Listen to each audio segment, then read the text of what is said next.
नन्ही जान, मैं हूं आपका अपना दीपक भैया। भाई सबसे पहले आप सभी का पूरे दिल से बहुत बहुत बहुत शुक्रिया कि आपने इससे पहले वाले लेक्चर को बहुत सारा प्यार दिया। आपके इसी स्पेशल डिमांड की वजह से आज आपका भाई लेकर आया है बायोलॉजी का सेकंड चैप्टर। आज से पहले पुरानी एनसीईआरटी में इसका नाम हुआ करता था cell the function unit of life, जो कंप्लीटली चेंज हो गया है और अब इस चैप्टर का नाम है cell the building block of life. भैया आज के लेक्चर में स्पेशल क्या होगा तो टेंशन मत लो। YouTube के ऊपर आज ऐसा पहला लेक्चर अपलोड हो रहा है जिसके अंदर images, mind maps, even animations भी आज आप लोगों को मिलेंगी। तो आज आप पहली बार देखेंगे कि माइटोकॉन्ड्रिया कैसा दिखता होगा, लाइसोसोम कैसा दिखता होगा इन रियल लाइफ। तो चलो शुरू करते हैं अपने भैया के साथ आज का नया लेक्चर। कौन सा? Cell the building block of life. और मजा ना आए ना तो कहना। आ जाओ शुरू करते हैं। तो देखो भाई, आज सबसे पहले चैप्टर में आगे बढ़ने से पहले हमें चैप्टर का मतलब समझना पड़ेगा कि भैया cell the building of block of life का मतलब क्या है। बेटा बेसिकली हम लोग, जैसे मैं मेरा शरीर बनाया, यार सोचकर देख मेरा शरीर किससे बना होगा। मेरा शरीर कहीं ना कहीं दुनिया की सबसे छोटी चीज से बना होगा जिसको नाम दिया सेल। भैया आपको कैसे पता? तो बेटा आज हम इसी चीज का पता लगाएंगे और इसी के बारे में पूरा चैप्टर पढ़ने वाले हैं। आ जाओ भाई, देखो ध्यान से। तो सबसे पहले कहां से शुरुआत हुई? सबसे पहली शुरुआत हुई थी कुछ यहां से कि भाई कुछ साइंटिस्ट थे। देखो तुम्हारा दिमाग ना आज चकराएगा भी और बहुत सारी चीजें कहेगा भी। देखो कुछ लोग ये कहते हैं, जैसे अगर मैं आप लोगों से पूछूं बच्चा कहां से पैदा होता है, बच्चे बोलोगे कि भैया बच्चा मां से पैदा होता है। लेकिन भाई ये कुछ लोग अलग ही कहते हैं जो जिंदगी की शुरुआत हुई है वो शुरुआत हुई है पानी में से। तो हुआ क्या था, हम लोग ऐसे पानी में थे, ऐसा पुड़क पुड़क पुड़क पुड़क करके ऊपर निकल आए और वहां से हम लोग धरती के ऊपर आ गए। समझ में आया? ये बात इन्होंने बोली। तो देखो क्या कहता है कि जो लाइफ है वो ओरिजिनेट हुई है कहां से? पानी में से, और पॉसिबली इन स्मॉल पूल, कहते हैं एक छोटे झरने में से आई है, पूल में से आई है, क्योंकि वहां पर कंडीशंस चेंज होती रहती थी। बात समझ रहे हैं? जैसे समझ के देखिए मैं क्या बोल रहा हूं तेरे को। मान ले यहां पे एक तालाब है, तालाब में ना बहुत ज्यादा गर्मी पड़ गई, तालाब सूख गया, एक नई प्रजाति आ गई जो सूखे में रह सकती है। ये तालाब है, बरसात हो गई, पानी भर गया, तो यहां पे एक नई प्रजाति पैदा हुई जो भरे हुए तालाब में रह सकती है। मान लो तालाब का टेम्परेचर बहुत ज्यादा बढ़ गया तो उसमें एक नई प्रजाति इवॉल्व हुई जो उस गर्म पानी में रह सकती है। सोचिए देख कितना इंटरेस्टिंग है ना। तो यही उन्होंने बोला, कहा क्योंकि वहां पर एनवायरनमेंट की कंडीशंस चेंज हो रही थी इसलिए यहां पर नई नई प्रजातियां आती रही, ना कि ओशन में से।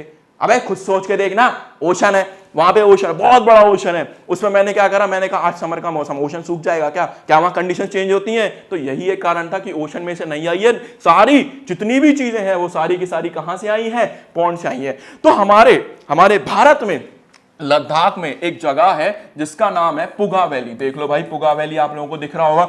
ये पुगा वैली कोई आम वैली नहीं है। इस पुगा वैली का जो भी एनवायरमेंटल कंडीशन है वो एग्जैक्टली जैसे मेरी पृथ्वी हुआ करती थी ना कितने साल पहले, 3.5 बिलियन ईयर्स पहले, सेम वैसा ही कंडीशन इसके अंदर है। और इसके अंदर ना बड़े ही खास तरह के ऑर्गेनिज्म है। देख दिख रहा है तेरे को क्या? ऐसे बैक्टीरिया दिख रहे हैं तेरे को। मतलब ये इतना गर्म है कि यहां अगर मैंने इसमें उंगली डाल दी उंगली गल जाएगी, लेकिन उसके अंदर फिर भी ये बैक्टीरिया है। यार सवाल तो उठता है ना कि भाई इतने गर्म झरने में ये बैक्टीरिया आए कहां से? और भैया इनको बोलते क्या होंगे? तो बेटा इनको बोलते हैं थर्मोफाइल्स, जो कहां पे रहना पसंद करते हैं? गर्म एनवायरनमेंट में। और ये सारे के सारे कैसे हैं? Unicellular bacteria. बोल बात समझ में आई कि नहीं आई? तो इन शॉर्ट हमने क्या पढ़ा? इन शॉर्ट हमने ये पढ़ा कि जितनी भी लाइफ है वो कहां से आई है? तालाब से आई है। क्यों? क्योंकि तालाब में कंडीशंस चेंज होती रहती थी, ना कि ओशंस में। दूसरा हमने पढ़ा कि हमारे पास लद्दाख में पुगा वैली है। पुगा वैली का टेम्परेचर बहुत ज्यादा और उसके अंदर भी लाइफ फॉर्म्स हैं, छोटे छोटे जीव हैं जो धरती पे दर्शाते हैं कि 3.5 बिलियन ईयर पहले ऐसा कुछ हुआ होगा। समझ रहा है कि नहीं समझ रहा है? और उनको क्या नाम दिया? थर्मोफाइल्स नाम दिया। चलो आगे चलते हैं। अब देखो क्या हुआ बेटा, ये जो गर्म पानी है ना, ये जो गर्म पानी है ये क्या करता है? अपने अराउंड इस तरीके से दिख रहा है तुम लोगों को, कैल्शियम कार्बोनेट की एक लेयर बनाता है। कभी अगर तुम लोग क्या करोगे, कभी अगर जाओगे ना तो वहां देखना कैल्शियम कार्बोनेट के लिए एक लेयर होती है, कैल्शियम कार्बोनेट। ये कैल्शियम कार्बोनेट क्या करता है? अंदर अगर कोई भी इवॉल्व हो रहा है ऑर्गेनिज्म तो उसको बाहर की रेडिएशन से प्रोटेक्ट कर लेगा, उसको बचा लेगा। कोई भी बाहर अगर खराब एनवायरनमेंट हो रहा है तो उसको बचा लेगा। तो ये काम करता है कैल्शियम कार्बोनेट। तो याद रखना, बात समझ में? तो कैल्शियम कार्बोनेट उसके सराउंडिंग में डिपॉजिट हो गया, जो क्या करेगा? उसको अर्ली मॉलिक्यूल को रेडिएशन से और हार्श कंडीशन से बचाएगा ताकि आराम से मेरा नया सेल बनता रहे। यार एक बात बता, मान ले अगर मैंने तुम्हें इस एनवायरनमेंट में छोड़ दिया, तो मैंने अपने दोस्त को, तुम्हारे अंकित भैया को मैंने यहाँ पे छोड़ दिया, तुम्हारे मैथ्स वाले भैया को। बात समझ में, मेरा बड़ा ही खास दोस्त है और मुझे उससे बड़ा खास प्यार है। तो मैंने क्या करा, तुम्हारे मैथ्स वाले भैया को लेकर आया, मैंने बोला आ जाओ अंकित भैया इसमें जरा डुबकी मार दो। लेकिन दोस्त है यार, ऐसा तो कर नहीं सकता। तो मैंने अंकित को बोला कि भैया आपको क्या करना है, आपको मैं थोड़ा सेफ्टी से भेजूंगा, आपको पहले मैं एक ऐसे कुशन लगाऊंगा, फिर यहाँ पे एक लकड़ी का कवच लगाऊंगा, फिर एक लोहे का कवच लगाऊंगा, फिर डुबकी लगवाएंगे। क्या अंकित भैया को कुछ होगा? ऐसे कैसे हो जाए, मेरा खास दोस्त है, ऐसे नहीं होने दूंगा। तो समझ में आया, अंकित भैया को कुछ भी नहीं होगा, क्योंकि अंकित भैया के पास बाहर की तरफ क्या लगा हुआ है, एक कवर लगा हुआ है, और इसी कवर की वजह से वो सुरक्षित है। और इसी तरीके से जो हमारे पास छोटे छोटे सेल्स है ना, जो इतने गर्म एनवायरनमेंट में जिंदा है, उनके बाहर भी एक कवर है, और बेटा उस कवर को बोलते हैं सेल मेम्ब्रेन। समझा? Cell membrane. तो सेल मेम्ब्रेन एक ऐसी बढ़िया चीज है जो सेल को प्रोटेक्ट करती है बाहर के एनवायरनमेंट में। इजी है कि नहीं है? आगे चलूं, बहुत बढ़िया। तो देख क्या लिखा है अगला, all organism are made up of cell. सारे ऑर्गेनिज्म सेल के बने हुए हैं। ओके, हमारे पास ऑर्गेनिज्म दो तरह के हैं। कौन कौन से? यूनिसेल। यूनिसेल का मतलब जो सिंगल अकेला सेल, मतलब ये अकेले होते हैं, ये बच्चे भी पैदा करेंगे, खाना भी खाएंगे, पोटे भी करेंगे, सारे काम करेंगे। समझ गया? और मल्टी सेल का मतलब होता है जिसमें बहुत सारे सेल है। देख मेरे हाथ में, क्या एक सेल है? क्या दिख रहा है तेरे को? दिख रहा है क्या तेरे को? कितने सारे सेल्स है? बहुत सारे सेल, इनको बोलते हैं मल्टी सेल। तो याद रखना, मल्टी सेल में बहुत सारे सेल्स होते हैं। Example plant, animal and humans. आगे चलो मेरे भाई, चलो भैया आगे चलो। देखो भाई, एक बात बताओ, सबसे पहले आपने छोटी क्लास में पढ़ा होगा, ये भैया मेरे पास सेल। सेल से क्या बनता है भैया? सेल से बनता है टिश्यू। टिश्यू नहीं बनता बेटा, टिश्यू बनता है। टिश्यू से क्या बनता है? टिश्यू से बनता है ऑर्गन। और ऑर्गन से क्या बनता है? Organ system. नहीं आया भैया समझ में? ऑर्गन तक तो आ गया, ऑर्गन सिस्टम में आके मैं ढेर हो गया। समझ, सबसे पहले जब मैं मां के पेट में गया था, एक छोटा सा सेल था। सेल ने धीरे धीरे धीरे धीरे बड़ा होना शुरू करा, टिश्यू का रूप लिया। टिश्यू के बाद ऑर्गन बना, मेरा दिल बना, मेरी आंखें बनी, मेरी किडनी बनी। अब एक बात बता, जब मैं रोड पे दौड़ता हूं तो क्या सिर्फ मेरा दिल धड़कता है? नहीं भाई, मैं सांस भी तो ले रहा होता हूं। क्या मेरी किडनी काम नहीं कर रही होती है? इसी को बोलते हैं ऑर्गन सिस्टम। तो ऑर्गन सिस्टम में एक्चुअली क्या होता है कि सारी की सारी बॉडी आपस में कनेक्टेड है, सारे ऑर्गन्स आपस में कनेक्टेड है। तो याद रखना, इसी को बोलते हैं लेवल ऑफ ऑर्गेनाइजेशन। तो लेवल ऑफ ऑर्गेनाइजेशन में जल्दी बोल, सेल। सेल से क्या बनता है? टिश्यू। टिश्यू से क्या बनता है? ऑर्गन। ऑर्गन से क्या बनता है? Organ system. दिमाग लगा, दिमाग लगा। एनसीईआरटी में एक एग्जांपल दिया, नोज, सांस ले। बाबा रामदेव वाला योगा करके देखा, जल्दी सांस ले। यहां सांस ली, सांस ली, सांस ली। किससे गई सांस तेरी? नोज से होती हुई किसमें गई? ट्रैकिया। देख ये ट्रैकिया, इसको बोलते हैं ट्रैकिया, यहां होता है। और ट्रैकिया से कहां चली गई? लेफ्ट और राइट फेफड़ा में। किसमें चली गई? फेफड़ा में। फेफड़ा को क्या बोलते हैं? फेफड़ा को बोलते हैं लंग्स। क्या बोलते हैं? लंग्स। समझ में आया?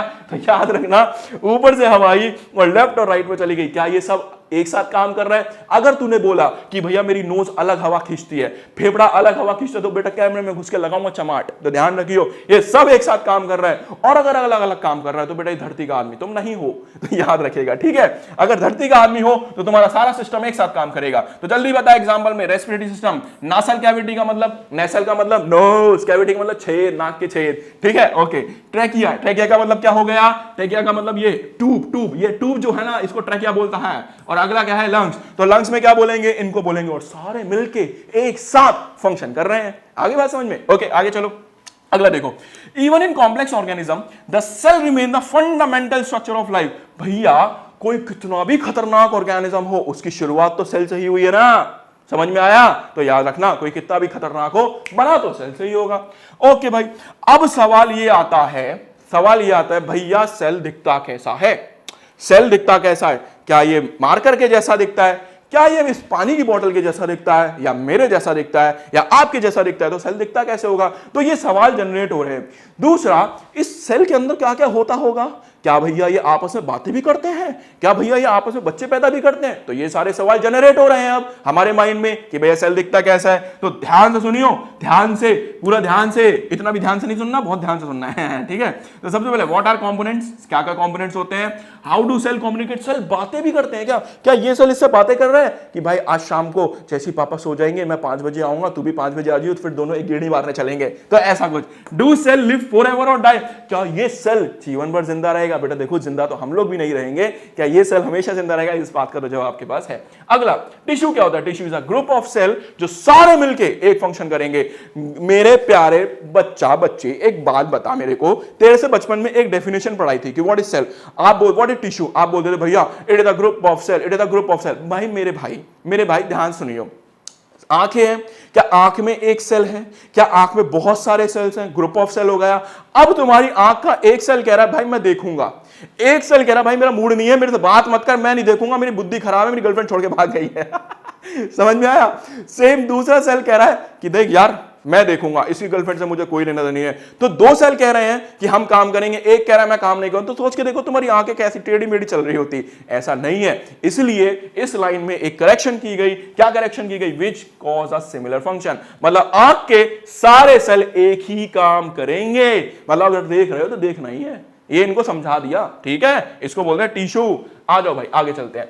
अब how to study a cell, बहुत ध्यान से सुनना। एनसीईआरटी में ये एक्सपेरिमेंट इतने खतरनाक तरीके से दिया हुआ है ना, तुम्हारा दिमाग हिल जाएगा। बोल बात समझ में आई? एक काम कर, देख मेरे पास तो एक चीज है, मेरे पास यंत्र है, मैं यंत्र निकालेगा। तो मेरे पास यंत्र है, मैंने अपने इस यंत्र को ओपन कर दिया। अब मैं इस यंत्र को देख रहा हूं, इसमें कुछ नंबर से लिखा हुआ है। तुम भी यही काम करो, अभी तुम्हारे सामने मैं दिख रहा हूं ना, इसको जरा ऐसे उठाओ, उठाने के बाद ऐसे नजदीक लाओ, नजदीक लाओ, और इतना नजदीक ले आओ। देखना थोड़ी देर बाद क्या होता है, दिखना गायब हो जाएगा, मैं दिखूंगा ही नहीं तुम लोगों को, सिर्फ मेरी आवाज सुनाई देगी।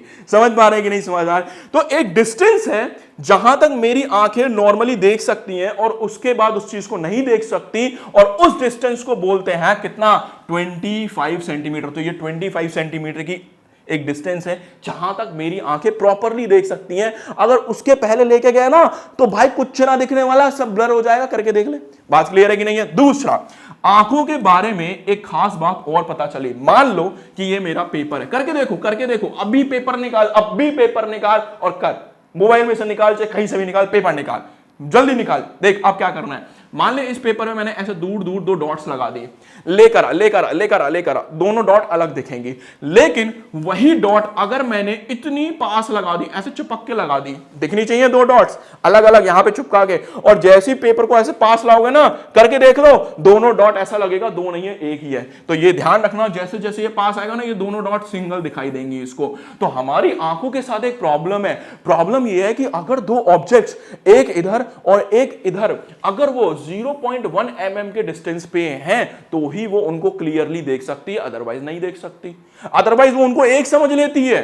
बात समझ में आ रही है कि नहीं आ रही है? तो उनको एक समझ लेती है। तो ये मेरी आंख का टेक्निकल थोड़ा सा एरर है, याद रखना इतनी बात। अब एक बात बता, जब मेरी आंखें इतनी छोटी चीज में कंफ्यूज हो रही हैं तो सेल तो बहुत छोटा है ना, तो उसको कैसे देखेगी? जल्दी बताओ उसको कैसे देखेगी?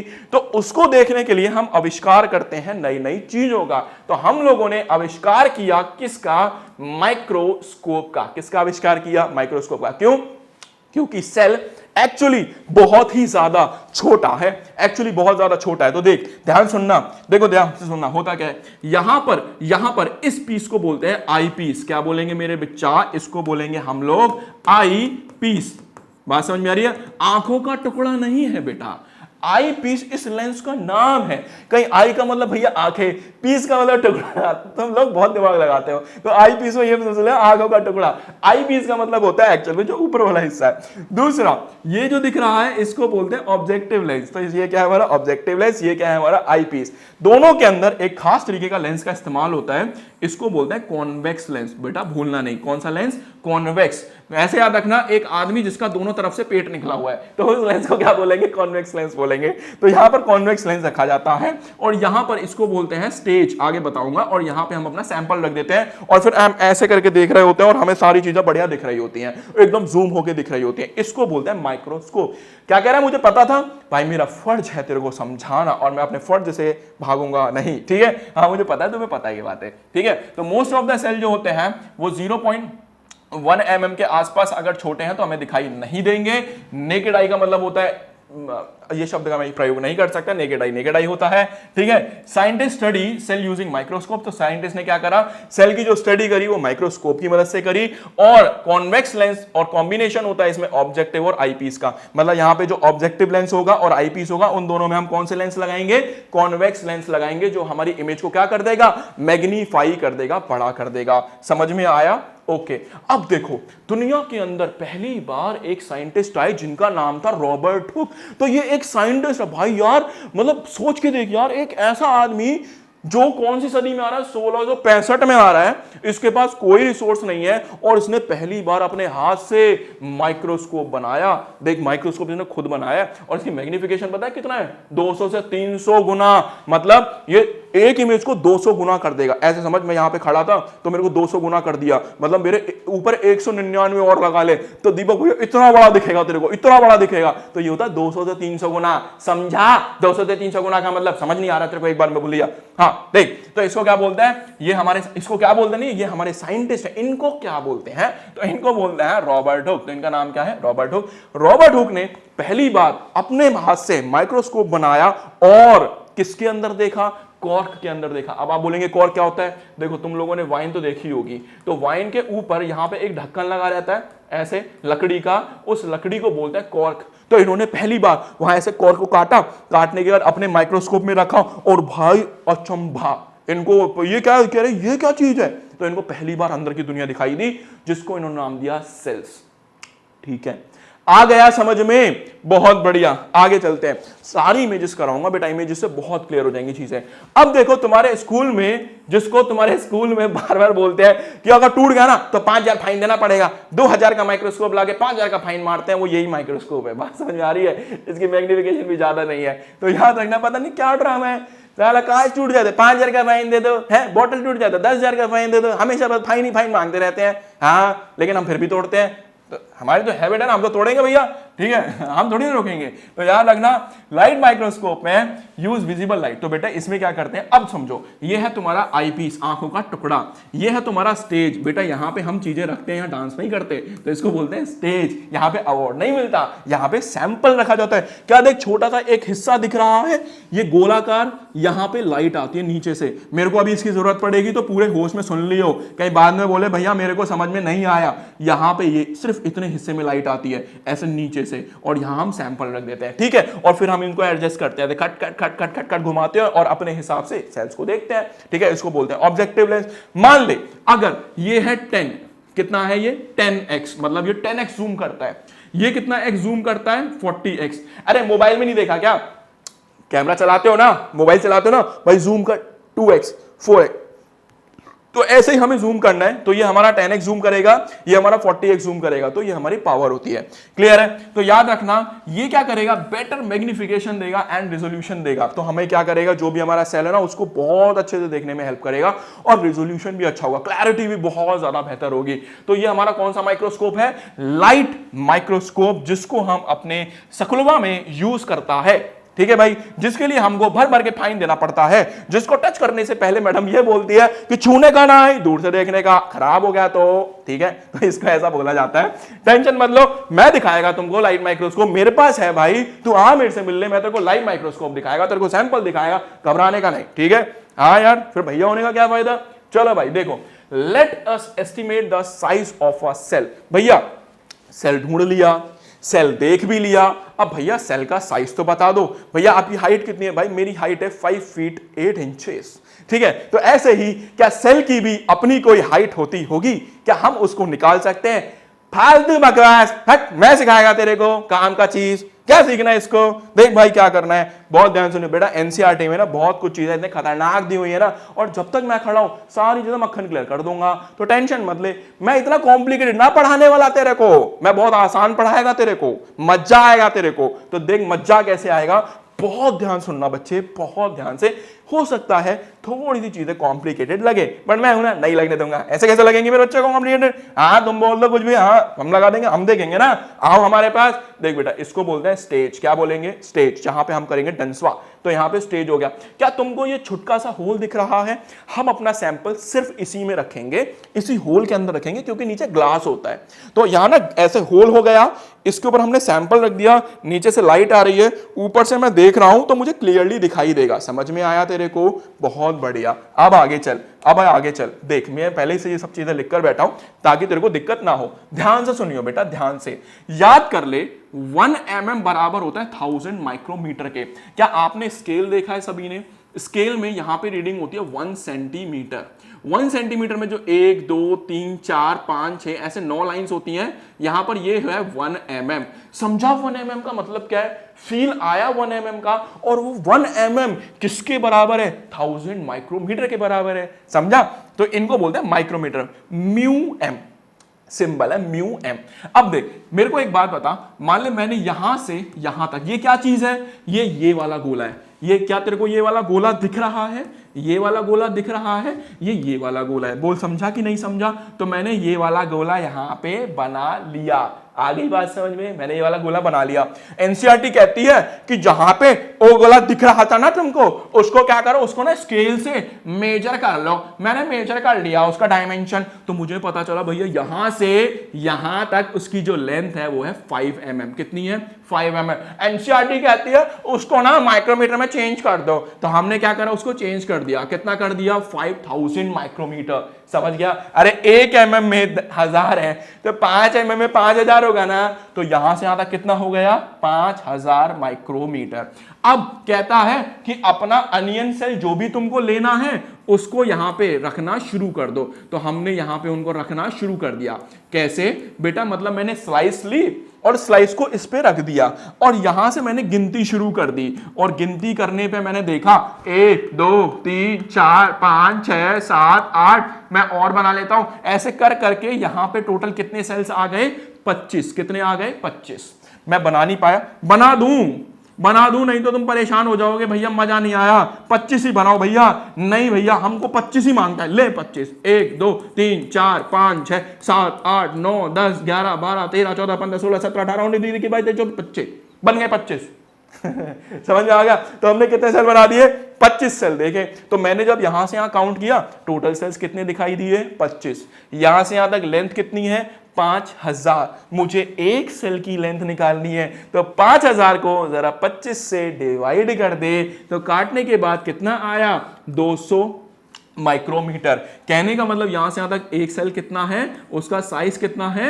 200 माइक्रोमीटर। यही था एनसीईआरटी में, कसम से बता रहा हूं यही था। देख एनसीईआरटी ने क्या लिखा कि सेल का साइज निकालना है, तो फॉर्मूला दे दिया, डायमीटर ऑफ अ फील्ड। अरे बाप रे, डायमीटर ऑफ फील्ड का मतलब ये है ना, इसका डायमीटर ले लिया। नंबर ऑफ सेल्स, इसमें जितने सेल्स आए उतने सेल्स ले ले, और उन दोनों को डिवाइड कर दे, सेल का साइज मिल जाए। क्या बकवास था? हो गया ना आसान? मानता है ना अपने भाई को? हाँ ऐसे ही मानता रही हो, ठीक है। सॉरी भाई ज्यादा फेंक दिया, लपेट ले इसको, ठीक है। ठीक है, अगला क्या एग्जांपल? तो फील्ड डायमीटर निकालना है, 5 mm 5000, नंबर ऑफ सेल कितने आए? 25, डिवाइड करा तो हर सेल का साइज कितना आ गया? 200 माइक्रोमीटर। गला सूख गया। मजा आया नहीं आया? सच्ची सच्ची बताना, पानी वानी पी लो, थक गए हो गए ना, पूरे 10-15 मिनट हो गए बेटा, इससे ज्यादा तुम्हारा हैंग हो जाता है सिस्टम। आ गया ना समझ में? इजी लगा? ठीक है भाई, स्टेज वाला क्लियर हो गया। चलो आगे चलो। अब देखो बेटा हुआ क्या था, ये जो माइक्रोस्कोप था ना, ये वाला लाइट माइक्रोस्कोप इतना कोई खास नहीं है। मतलब अगर मुझे दुनिया की सबसे छोटी चीज देखनी है, इवन आटम तक को देखना है, ठीक है, तो उसमें नहीं दिखेगा। तो उसको देखने के लिए हमारे पास बड़ा ही एक खास माइक्रोस्कोप है, जिसको बोलते हैं इलेक्ट्रॉन माइक्रोस्कोप। तो ये बड़ा खास माइक्रोस्कोप है। इस इलेक्ट्रॉन माइक्रोस्कोप में पता है क्या करते हैं? देख यहां पे लिखा है स्पेसमैन चैम्बर। स्पेसमैन का मतलब जो भी तेरा सैंपल है ना, वो यहां रखा जाएगा। इसको तुम नहीं देख सकते, हम अपनी आंखों से ऐसे करके इसको देखना नहीं है, ठीक है। कहीं ऐसे बैठ जाए, भैया मैं तो देखूंगा, मेरे को मजा नहीं आ रहा, ऐसा नहीं करना। तो यहां पे क्या रखेंगे हम? अपना स्पेसमैन रख देंगे, और यहां से इलेक्ट्रॉन्स आते हैं। स्ट्रक्चर ऑफ एटम में पढ़ाया था ना इलेक्ट्रॉन्स, बनानी मत करियो। तो स्ट्रक्चर ऑफ एटम में इलेक्ट्रॉन्स पढ़ाया था, यहां से इलेक्ट्रॉन्स आए, और जब इलेक्ट्रॉन्स आएंगे इसके साथ कोलिजन करेंगे, और यहां कंप्यूटर लगा दिया। ये कंप्यूटर क्या करता रहेगा? खटाखट उसकी इमेज यहां पे बनाता रहेगा, और तुम्हें बेस्ट क्वालिटी की इमेज बना के देगा, जो लाइट माइक्रोस्कोप जिंदगी में नहीं दिखा सकता। बहुत महंगा है बेटा ये, समझ में आ रही है? कहीं बोले भाई मेरे स्कूल में नहीं है, स्कूल में नहीं देख पाएंगे, बहुत महंगा है बेटा, बहुत कॉस्टली है। तो याद रखना। क्या समझ में आया? समझ में आया? अब एक बात बता, माइक्रोस्कोप की इंपॉर्टेंस क्या है? हमें ये तो पता चले भैया माइक्रोस्कोप इतनी देर से पढ़ा रहे, इंपॉर्टेंस क्या है? तो माइक्रोस्कोप क्या करेगा? छोटी चीजों को देखने में मदद करेगा। भाई माइक्रोस्कोप में ना हम लोगों ने समय के साथ कुछ चेंजेस करना चाहा। क्या क्या चेंजेस करना चाहता? सबसे पहले मैं चाहता था उसके रेजोल्यूशन बढ़ जाए। रेजोल्यूशन का मतलब क्लैरिटी। समझा? तुम बोलते हो ना भैया इसकी रिजोल्यूशन बहुत अच्छा, इसका मतलब उसकी क्लैरिटी बहुत अच्छी है, कॉन्ट्रास्ट मतलब उसमें चमक होनी चाहिए, मैग्निफिकेशन मतलब उसका साइज बड़ा दिखना चाहिए। यार एक माइक्रोस्कोप है, आप क्या चाहते हो उसमें क्या बेहतर होना चाहिए भैया? उसमें ना रिजोल्यूशन मतलब जो इमेज में देख रहा हूं वो अच्छी क्वालिटी की होनी चाहिए भैया, जो मैं उसमें देख रहा हूं वो अच्छा चमकना चाहिए भैया, जो मैं उसमें देख रहा हूं मुझे बड़ा दिखना चाहिए। यही सारे पॉइंट्स हैं किसी माइक्रोस्कोप के अंदर। बोल समझा नहीं समझा? अब मान ले मुझे मैग्निफिकेशन निकालनी है, मैंने अभी तुमको बताया ऊपर कौन सा था, आई पीस। बोल समझा? आई पीस की पावर कितनी है 10x, मतलब वो 10x जूम कर सकता है। नीचे कौन सा था, नीचे कौन सा था जल्दी बता, भूल गया क्या? देख भाई जल्दी बता, नीचे कौन सा था, नीचे कौन सा था जल्दी बता, जल्दी बता कौन सा लेंस था? हाँ क्या नाम था इसका? Objective lens. तो नीचे कौन सा है? Objective lens. ऑब्जेक्टिव लेंस की मैग्निफिकेशन की पावर कितनी है 10x। तो मैग्निफिकेशन पता है क्या कहता है कि ये 10 और ये 10x इंटू 10x दोनों मिलके कितना हो जाता है 100। मतलब अगर ऊपर 10x लगा है नीचे 10x लगा तो 100x जूम दिखाई देगा, इतना बड़ा हमें दिखाई देगा। समझा? आया समझ में? चलो भाई अब करते हैं स्ट्रक्चर ऑफ अ सेल। और तुम्हारा दिमाग भी ऐसे ही खराब होगा जब तुम देखोगे तुम्हारा बॉडी का सेल कुछ ऐसा है। मतलब मेरी बॉडी में जो तुम लोगों को दिख नहीं रहा है ना बेटा, जो दिख नहीं रहा है वो एक्चुअली ऐसा दिखाई देता है। कितना खूबसूरत है ना, सोच के देखिए यार, बाहर से कुछ भी नहीं दिख रहा लेकिन अंदर इतनी सारी चीजें हैं यार। मतलब भगवान यार कितनी कमाल की चीज है यार, क्या बनाया भाई इन्होंने हमें लोगों को यार, सच्चे में भाई मान गया मैं, बॉस सल्यूट है बॉस आपको। ठीक है, सोचो यार कभी कभी ना मैं सोचता हूँ क्या हमें सच में गॉड ने बनाया या कोई और स्पीशीज थी? तो वो बहुत सारे है ना, तो ऐसा सवाल आता है क्या हमें सच में गॉड ने क्रिएट किया है या कोई और स्पीशीज थी जिसने हमें क्रिएट किया है? तो इस सवाल के बीच जाएंगे तो पूरा उलझ जाएंगे। क्लास 12 में ऐसा लिखा हुआ है तो वहां पे कभी समझने की कोशिश करेंगे, है ना। वैसे भगवान बहुत कमाल की आइटम है, तो याद रखना कितनी सही चीज बनाई है उन्होंने, तो याद रखना। आगे चले, चलो अगला देखो, स्ट्रक्चर ऑफ अ सेल। तो याद रखना cell are organize into tissue. Cell से क्या बनता है? टिश्यू बनता है। टिश्यू क्या करता है? परफॉर्म करता है बहुत सारे फंक्शंस। आगे चलो, for proper function cell must interact with each other. यार एक बात बता, समझ, जैसे मान ले ये मेरा सेल है, ठीक है, अगर इस सेल को प्रॉपर तरीके से फंक्शन करना है तो इसको आपस में बातचीत करनी पड़ेगी कि नहीं करनी पड़ेगी? बात समझ रहा है? कि जैसे उसको सुसु आ रही है, भाई मुझे सुसु आ रही है, मेरे को जाना है, वो कह रहा है, वो सुन ही नहीं रहा है, दरवाजे नहीं खोल रहा है, तो क्या होगा? ये वही कर देगा। तो ऐसे याद रखना, तो सेल को आपस में प्रॉपर फंक्शन करने के लिए बातें करनी पड़ती हैं। ये इंटरैक्शन ये कहां होती है? ऐसे समझ, ऐसे समझ, जैसे मान लो कि हमारे पास एक लड़का है, वो डेली उस लड़की से मिलने जाता है और बीच में क्या लगी हुई है? एक बाउंड्री लगी हुई है। तो वो बाउंड्री ऐसे है, घर की बाउंड्री है, यहाँ पे बेचारी वो हमारी लड़की है और यहाँ पे वो लड़का है। तो वो लड़की जो है ना वो उस बाउंड्री से बाहर नहीं आ सकती और लड़का उस बाउंड्री से अंदर नहीं जा सकता। तो वो उसके लिए चॉकलेट लेकर आया अपनी दोस्त के लिए, कहता है ये लो चॉकलेट। बात समझे? तो सारा इंटरेक्शन कहां पे हो रहा है? सारा इंटरेक्शन उस बाउंड्री पे हो रहा है। तो याद रखना कि जब भी कभी हम किसकी बात करते हैं, स्ट्रक्चर ऑफ सेल की बात करते हैं, तो जितना भी सारा इंटरेक्शन है वो कहां होता है? सेल की मेम्ब्रेन पे होता है। मेरे बेटा ये सारी की सारी क्या है? Cell membrane. बेटा मेरे को 2 मिनट देना, फिर से एक्सटर्नल नॉइस आ रही है, तो मैं यहीं से कंटिन्यू करता हूं, बस 2 मिनट। तो भैया जो बैकग्राउंड में आवाजें आ रही थी अब वो जा चुकी हैं और वापस से शुरू करते हैं जहां हमने छोड़ा था, सेल मेम्ब्रेन पे। तो इतना तो मैंने बता दिया कि सेल मेम्ब्रेन क्या है, एक ऐसा रीजन है जहां पर 2 चीजें जाकर इंटरैक्ट करती हैं। मतलब अगर इस सेल को इससे बातें करनी है, इस वाले सेल से इससे बातें करनी है, तो ये बीच में ये दरार सी आ रही है, ये जो बीच में ये मेम्ब्रेन आ रही है इसको बोलते हैं सेल मेम्ब्रेन। बोल समझ में आया? जैसे समझ ले, एक बात समझ, सेल मेम्ब्रेन का बेस्ट एग्जांपल देता हूं। मान ले कि ये वाला, थोड़ी देर के लिए मान लो, इमेजिन करना है यार, मजा आएगा तुम लोगों को, इमेजिन करो, ठीक है। तो मान लो ये जो सेल मेम्ब्रेन दिख रही है ना, ये मैं हो गया, ये मेरी तरफ एक यहाँ पे हमारा एक छोरा हो गया और यहाँ पे हमारी एक छोटी सी बच्ची हो गई, ऐसे समझ लो, ठीक है। तो यहाँ बीच में मैं खड़ा था, वो आया, कहता भैया भैया उसको मेरी तरफ से रोज दे दो ना, या उसको मेरी तरफ चॉकलेट दो। मैंने कहा ला चॉकलेट, ये लो बेटा आपके लिए चॉकलेट। कह रहा अगले ना आया, कह रहा भैया भैया मैं कोल्ड ड्रिंक लेकर आया हूं उसके लिए। मैंने कहा ला कोल्ड, मैंने कहा लो बेटा कोल्ड ड्रिंक। तो सेल मेम्ब्रेन बीच में एक ऐसी लेयर है जो आपस में इन दोनों को इंटरैक्ट कराने में मदद कराती है। मैं नहीं कराऊंगा बेटा इंटरैक्शन के, कमेंट में सेक्शन में लिख दोगे भैया इंटरैक्ट कराओ, बेटा तुम्हारे कमेंट पढ़ता रहता हूं मैं, ध्यान रखना। बात समझ आ रही है? तो मैं समझाने के लिए रहा हूं कि सेल मेम्ब्रेन क्या है, एक ऐसी लेयर है जो आपस में इन दोनों को इंटरैक्ट करा सकते हैं, क्योंकि बेचारे इस मेम्ब्रेन को क्रॉस करके नहीं आ सकते। तो याद रखिएगा, तो सेल मेम्ब्रेन क्या करेगी बेटा, जो भी सब्सटेंस है इन एंड आउट सेल के अंदर बाहर जाने का वो ये कंट्रोल करेगी। इवन यूनिसेल ऑर्गेनल, चल एक तो समझ में आता था कि भैया एक सेल यहां एक सेल यहां, दोनों आपस में बातें कर रहे थे। ये अकेला सेल क्या करेगा? ये अकेला सेल भी ऐसे ही बातें करता है सेल मेम्ब्रेन के थ्रू। बड़ा बेकार आदमी है, ठीक है। तो एक्सचेंज करेंगे मटेरियल और एनवायरनमेंट से रिस्पॉन्ड करने में कौन हेल्प करेगी, हमारी सेल मेम्ब्रेन हेल्प करेगी। अब आगे चलते हैं, cell membrane the universal feature of a cell. बेटा बहुत ध्यान सुनना, सेल मेम्ब्रेन का दूसरा नाम है प्लाज्मा मेम्ब्रेन। यार एक बात बता, तुमने पेड़ तो देख, कैसी बात कर रहा हूं मैं, पेड़ तो देखा ही होगा ना, पेड़ तो तुम डेली देखते हो, तुमने पेड़ तो देखे ही होंगे। तो पेड़ तुम देखना, पेड़ कैसा होता है, एकदम मजबूत होता है। उसको तुम बोलोगे ना भैया हिल के दिखाओ, तो वो हिल भी नहीं सकता, वो मजबूत होता है। और तुम मेरे को बोलोगे भाई डांस करके, मैं डांस करके दिखा दूंगा, बट बात समझ में आ रही है, पर अभी मैं नहीं कर सकता क्योंकि यहाँ डीजे नहीं बज रहा, तुम्हें डीजे बजाना पड़ेगा, तो मैं कर देता। तो ध्यान रखना, कहने का मतलब मेरी बॉडी फ्लेक्सिबल है और प्लांट की बॉडी फ्लेक्सिबल नहीं है, उसके पीछे का मेन कारण है प्लाज्मा मेम्ब्रेन। तो जो हमारी ये सेल मेम्ब्रेन थी ना, ये हमारी जो बाहर वाली एक परत दिख रही थी, वो एक्चुअल में ऐसी दिखती है, प्लाज्मा मेम्ब्रेन एक्चुअल में ऐसी दिखती है, समझा। तो देख बेटा बहुत ध्यान सुनिए, बहुत ध्यान से, ये जो है बेटा इसको बोलते हैं प्लाज्मा मेम्ब्रेन। बोल समझा कि नहीं समझा? क्या यहां पे ये तुम लोगों को दिख रहा है, इनको बोलते हैं प्रोटीन, आगे मैं चल के बात बताऊंगा। तो एक चीज याद रखना, सेल मेम्ब्रेन या प्लाज्मा मेम्ब्रेन कैसे एक थिन बाउंड्री है जो क्या करेगी, हमारे सेल को बचा के रखेगी, अंदर की चीजों को बचा के रखेगी, ये बाउंड्री है, ठीक है। दूसरा, ये इंडिविजुअलिटी देती है, मतलब सेल को अकेला एक सेपरेट कुछ बना देती है। तीसरा, ये सेलेक्टिवली परमेबल मेम्ब्रेन है, समझा। जैसे उस लड़के ने वहां बीच में खड़ा हो गया, ये मैं ही हूं, समझ ले, मैं बीच में खड़ा हो गया, यहां से मेरे को पता है क्या बोलता है कि भैया उसको रोज दे दो, मैंने मारूंगा चपाट, रोज दे दो, चॉकलेट देनी है तो दे दे, थोड़ी सी मैं भी खाऊंगा, थोड़ी सी उसको भी दे दूंगा। अगले दिन आया कोल्ड ड्रिंक दे दो, मैं चपाट हो गया, वो दे मेरे को चिप्स भी दे साथ में। तो ऐसे ही ये कुछ ही मॉलिक्यूल्स को अलाउ करेगी, सारी चीजों को अलाउ नहीं करेगी। तो ये ध्यान रखना, बात समझ में आई? तो ये सिर्फ कुछ ही मॉलिक्यूल्स को अलाउ करती है, इसलिए इसको नाम दिया सेलेक्टिवली परमेबल मेम्ब्रेन। तो सेल मेम्ब्रेन के दो नाम है, प्लाज्मा मेम्ब्रेन और सेलेक्टिवली परमेबल मेम्ब्रेन। आगे चले, चलो बेटा इस एग्जांपल को समझने के लिए आपको एक बड़ा ही प्यारा एग्जांपल समझना पड़ेगा, नहीं तो समझ नहीं आएगा एनसीईआरटी में। और अब मेरे भाई थोड़ा सा मैं धीरे धीरे चीजों को समझाऊंगा, तो प्लीज बेटा मेरे साथ पूरे फोकस से समझना, ध्यान सुनना। ये एक बीकर है, इस बीकर में मैंने 1 लीटर क्या ले लिया, प्योर वाटर। बोल समझ में आया? इस बीकर में सिर्फ और सिर्फ मेरे पास क्या है, प्योर वाटर।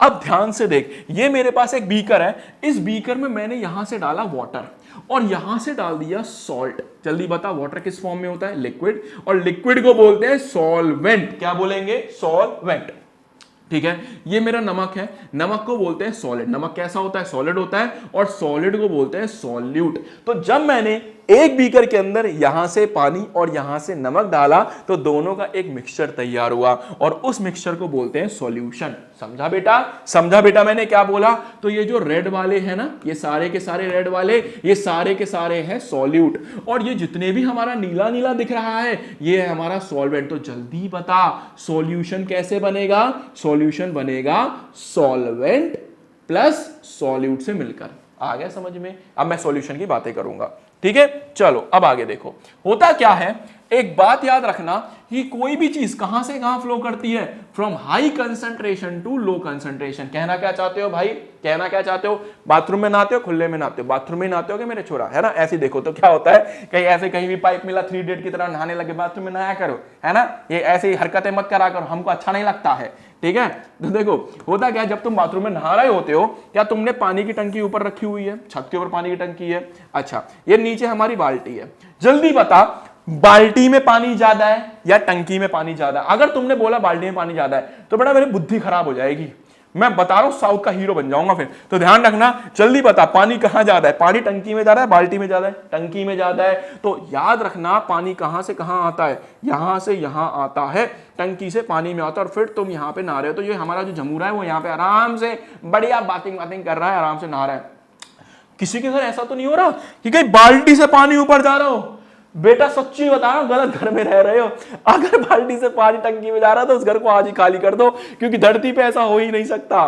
धरती पे सिर्फ चीजें कहां से फ्लो करती है, हाई कंसंट्रेशन से। लोग भूतिया घर है बेटा, भूतिया घर है, ठीक, खाली कर दे बेटा, आज ही खाली कर दे, क्योंकि धरती पे तो ऐसा कोई घर नहीं है जिसमें बाल्टी से पानी टंकी में चला जाए, टंकी से बाल्टी में आ जाएगा। तो कहां से कहां फ्लो करती है कोई भी चीज, from high concentration to low concentration. पानी ऐसे मूव करता है, हाई से लो, याद रखना। अब मैं जो बता रहा हूं बेटा, वो हंसी मजाक साइड करके सीरियसली मेरे पे थोड़ी देर ध्यान देना कि मैं क्या बता रहा हूं, ठीक है मेरे प्यारे बच्चा? तो समझिए मैं क्या बोलना चाह रहा हूं, ताकि चीजें एक बार में बेटर वे में समझ में आ जाए। देख ध्यान से, जल्दी बता मैंने यहां पे क्या डाला, मैंने यहां पे डाला नमक। क्या ये लाल वाला दिख रहा है तुमको? मैं रेड ही ले लेता हूं ताकि कंफ्यूजन ना हो। ये है मेरा NaCl। क्या यहां पे ये दिख रहा है मैंने NaCl के कितने मॉलिक्यूल डाले? 2। मान लो मैं 1 लीटर सॉल्यूशन बना रहा हूं। कितना बना रहा हूं बेटा? 1 लीटर का सॉल्यूशन बना रहा हूं। मान लो कि जो एक डॉट है ना वो 100 ग्राम की है। कितने ग्राम की है? 100 ग्राम की। तो जल्दी बता नमक कितना हो गया? भैया ये हो गया 100, ये हो गया 100, तो नमक कितना हो गया? 200 ग्राम हो गया, नहीं हो गया? तो जल्दी बता 1 लीटर में से 200 ग्राम तो नमक हो गया, बाकी पानी कितना रहा? 800 ml हुआ, नहीं हुआ? तो ये जो बाकी पानी है ये कितना है बेटा? 800 ml। बोल समझा नहीं समझा? समझा नहीं समझा? अरे आसान है या मुश्किल है? सच्ची सच्ची बोलियो यार, सच्ची सच्ची बोलियो। समझ गया? तो जल्दी बता सॉल्वेंट कितना है? 800 ml। 800 ml। जल्दी बता नमक कितना है? नमक है हमारे पास 200 ग्राम। अब आ जा यहां पे, ये भी सॉल्यूशन कितने लीटर का है? 1 लीटर का है। जल्दी बोल 1 2 3 4 5। नमक बोल कितना हुआ? नमक बोल कितना हुआ? 500 ग्राम। बचा हुआ क्या हो गया? पानी। बोल कितना हो गया? 500 ml वाटर हो गया। बेटा तभी तो 1 लीटर का सॉल्यूशन बनेगा, नहीं बनेगा? समझ में आ रहा है? तो आज से मैं 1 लीटर का ही सॉल्यूशन बनाऊंगा और आप लोग हर सॉल्यूट को 100 ग्राम मान के चलना। जल्दी बता, जल्दी बता इस वक्त पानी कहां ज्यादा है? कहेगा भैया दोनों तरफ तो सेम दिख रहा है। अबे नहीं बे, उसमें देख नमक कितना है, उसमें देख ध्यान से, नमक कितना है? 500 ग्राम। पानी कितना है? 500 ml। इधर ध्यान से देख, इधर ध्यान से देख, पानी कितना है? 800 ml। नमक कितना है? 200 ग्राम। तो मान ले अगर इनके बीच में ना मैंने ऐसे पाइप लगा दी, तो बेटा लिख कर दे रहा हूं, ये एक्सपेरिमेंट लाइव डेमोन्स्ट्रेशन घर पे कर लेना, ऑटोमेटिक पानी हाई से लो में ऐसे जाने लगेगा और धीरे धीरे ये धीरे धीरे धीरे धीरे धीरे धीरे लेवल ऊपर जाएगा। समझा? क्योंकि पानी कहां से कहां फ्लो करता है? From high concentration to low concentration. देख पानी यहां ज्यादा है कि नहीं है? 800 ml। यहां देख कितना है? 500 ml। तो पानी को कुछ करने की जरूरत नहीं, धीरे धीरे धीरे धीरे यहां चलने लगेगा, ये धीरे धीरे ऊपर जाएगा। दिमाग चकरा रहा होगा ना? करके देख लो। क्या करना है? घर पे जाना, 2 ग्लास लेना, एक में नमक बहुत सारा डाल देना, एक में नमक थोड़ा सा डालना, दोनों को पाइप से कनेक्ट कर देना। देखना ऐसे ऊपर चढ़ जाएगा। बस याद रखना जो तुम पाइप लगाओगे ना बीच में वो सील्ड होना चाहिए, कहीं वहां से लीकेज हो जाए। समझा नहीं समझा? समझा नहीं समझा? अब भी पूरे ध्यान से देखियो मेरे भाई, क्योंकि ये पोटैटो एक्सपेरिमेंट खत्म हो गया। पता नहीं क्या फालतू लिखा हुआ था NCERT में। जब मैं हूं ना तो डरने का कोई बात नहीं। जल्दी बोल बेटा। अब भी मैंने आलू ले लिया, ये मेरा आलू है, ठीक है? थोड़ी देर के लिए मान के चल ले। तो बीकर ए में मैंने पोटैटो ले लिया, दिमाग लगा, आलू है, कितना ग्राम सॉल्यूट हुआ? नहीं दिख रहा होगा ना? व्हाइट कलर ले लेता हूं। बोल कितना ग्राम सॉल्यूट हुआ? 300 ग्राम क्या हो गया? सॉल्यूट। बाकी बचा हुआ क्या हो गया? कितना पानी हो गया? 700 ml आलू के अंदर क्या हो गया? वाटर। बोल समझा? बाहर बता, बाहर कोई नमक है इसमें? नहीं है। तो यहां पानी कितना हो गया? 1000 ml। 1000 ml। जल्दी बोल पानी कहां ज्यादा है? आलू के अंदर ज्यादा है या इस बीकर के अंदर ज्यादा है? बीकर के अंदर ज्यादा है। तो पानी ऑटोमेटिक कहां से फ्लो करने लगेगा? ऑटोमेटिक हाई से लो की तरफ मूव करने लगेगा और धीरे धीरे आलू कैसा हो जाएगा? फूल जाएगा, टमाटर की तरह। समझा? क्यों? क्योंकि आलू के अंदर पानी कम था, बाहर पानी ज्यादा था। अब दूसरा एग्जांपल देख, देख ध्यान से। जल्दी बोल बेटा 1 2 3 कितने ग्राम नमक हुआ? 300 ग्राम नमक हुआ। जल्दी बोल पानी कितना हुआ? बचा हुआ पानी होगा ना, तो कितना होगा? 700 ml क्या होगा यहाँ पे? वाटर। 700 और 300 1 लीटर हो गया। मान के चल रहे हैं बेटा, ऐसा अज्यूम कर रहे हैं। अब देख 1 2 3 4 5 6 7 8 9 10 कितना सारा नमक है। तो यहाँ पे सॉल्यूट मान ले कि यहाँ पे नमक कितना है? नमक है यहाँ पे 900 ग्राम। कितना है? 900 ग्राम। कहेगा भैया मजा नहीं आया, 900 ग्राम नहीं दिख रहा है। ले यार मैं तेरे को 900 कर देता हूं। 1 2 3 4 5 6 7 8 9। तो ये मान ले अब हो गया 900। हो गई ना तसल्ली? हाँ मुझे पता है बेटा, फिर तुम लोग कहोगे भैया हमको समझ नहीं आया। अब हो गया 900। जल्दी बता 900 ग्राम नमक हो गया तो वाटर कितना हुआ? वाटर कितना हुआ? जल्दी बोल वाटर कितना हुआ? 100 ml वाटर होगा, नहीं होगा? तो बोल बेटा बाहर पानी कम है, अंदर पानी ज्यादा है, तो ऑटोमेटिक पानी कहां से कहां फ्लो करेगा? हाई से लो फ्लो करेगा और धीरे धीरे आलू कैसा हो जाएगा? सिकुड़ जाएगा। और ये कंडीशन होती है शुगर सॉल्यूशन में। मैंने यहां पे शुगर डाली हुई थी पानी में, तो शुगर में बहुत सारी शुगर थी, पानी की मात्रा कम थी, तो आलू सिकुड़ गया। है ना सिंपल? है ना सिंपल? अब बता जल्दी, क्या ये एक्सपेरिमेंट समझ में आया? पता क्या कह रहा है ये एक्सपेरिमेंट ये कह रहा है कि बीकर में आलू डाल दिया, आलू फूल गया। बीकर बी में आलू के में ना या शुगर डाल दी तो देख कैसा हो गया, श्रिंक हो गया। क्या था यार इसमें? सच्ची बता, मजा आया नहीं आया? था ना आसान? तो कॉन्सेप्ट को अगर तरीके से सीखा जाए तो समझ में आती है। मैं जानता हूं बेटा लेक्चर बहुत लेंथी हो रहा है, बट बेटा देख टेंशन मत ले, तेरी मेहनत 100% तेरे को रिजल्ट देगी। बस ईमानदारी से मेहनत करता रहे, सीखता रहे चीजों को, मजा आएगा। ठीक है, अगला, अब ऐसा क्यों हुआ? क्या भैया जब आपने ये बताया कि यहां पे ये बताया कि पानी का फ्लो हाई से लो हो रहा है, क्या हम इसको एक नाम देते हैं? हाँ बेटा, इसको एक नाम देते हैं। इस प्रोसेस को बोलते हैं ऑस्मोसिस। तो याद रखना, इस प्रोसेस को हम लोग क्या बोलते हैं? ऑस्मोसिस बोलते हैं। ऑस्मोसिस का मतलब क्या होता है? Transfer of water from high concentration to low concentration. तो यहां पे यही लिखा हुआ था कि ट्रांसफर करना है किसका? वाटर का, from high concentration to low concentration. बात समझ में आई कि नहीं आई? चलो अब आगे चलते हैं और नई चीज की तरफ मूव करते हैं। ठीक है बेटा, अरे मेरे भाई अगला देखो, अगला क्या है? Structure of a cell membrane. अब हमें स्ट्रक्चर ऑफ सेल मेम्ब्रेन समझना है। फ्लूइड मोज़ेक मॉडल, देखो फ्लूइड मोज़ेक मॉडल क्या है? बहुत सिंपल है, तरीके से बता रहा हूं। क्या तुम लोगों को ये दिख रहा है? इनको बोलते हैं लिपिड। तो यहां पे हमारे पास ये सारी चीजें क्या हैं? ये सारी हैं हमारी लिपिड। तो क्या लिपिड बेटा लेयर बाय लेयर लगी हुई है, इनको बोलते हैं लिपिड बायलेयर। अब इस लिपिड बायलेयर में ना एक प्रॉब्लम है, ये ऊपर वाला जो आदमी है ये पानी से प्यार करता है, तो ये वाटर से लव करता है, समझ गया? तो पानी ऐसे आया, लेकिन जो नीचे वाली लेयर है ना, बड़ी नालायक किस्म की लेयर है, ये पानी से दूर भागती है। तो ये वाटर से क्या करती है? हेट करती है, पानी से नफरत करती है। समझ में आया कि नहीं आया? अब सेल प्यासा है, भैया पानी दे दो थोड़ा सा, हमको पीना है। सेल प्यासा है तो सेल क्या करेगा? पानी की डिमांड करेगा। तो क्या तुम लोगों को ये प्रोटीन दिख रहे हैं? ये गेट कीपर्स हैं। बोलेंगे भाई तू यहां से तो अंदर जा नहीं सकता पानी, तो तू एक काम कर, घूम के मेरे थ्रू चला जा। तो प्रोटीन गेट कीपर है। अब एक बात सुनो, इसका नाम फ्लूइड मोज़ेक मॉडल क्यों पड़ा? इसका नाम फ्लूइड मोज़ेक मॉडल इसलिए पड़ा था क्योंकि ये लिपिड और प्रोटीन इसको फ्लूइडिटी दे देती है। इसीलिए तो हमारी प्लाज्मा मेम्ब्रेन देख कैसी सॉफ्ट है ना, इसलिए इसका नाम क्या पड़ा था? फ्लूइड मोज़ेक मॉडल पड़ा था, जो सिंगर एंड निकोलसन नाम के साइंटिस्ट ने हमें डिस्कवर करके दिया था। खैर छोड़, मैं क्या बोल गया, मैं थोड़ा समझ नहीं आएगा।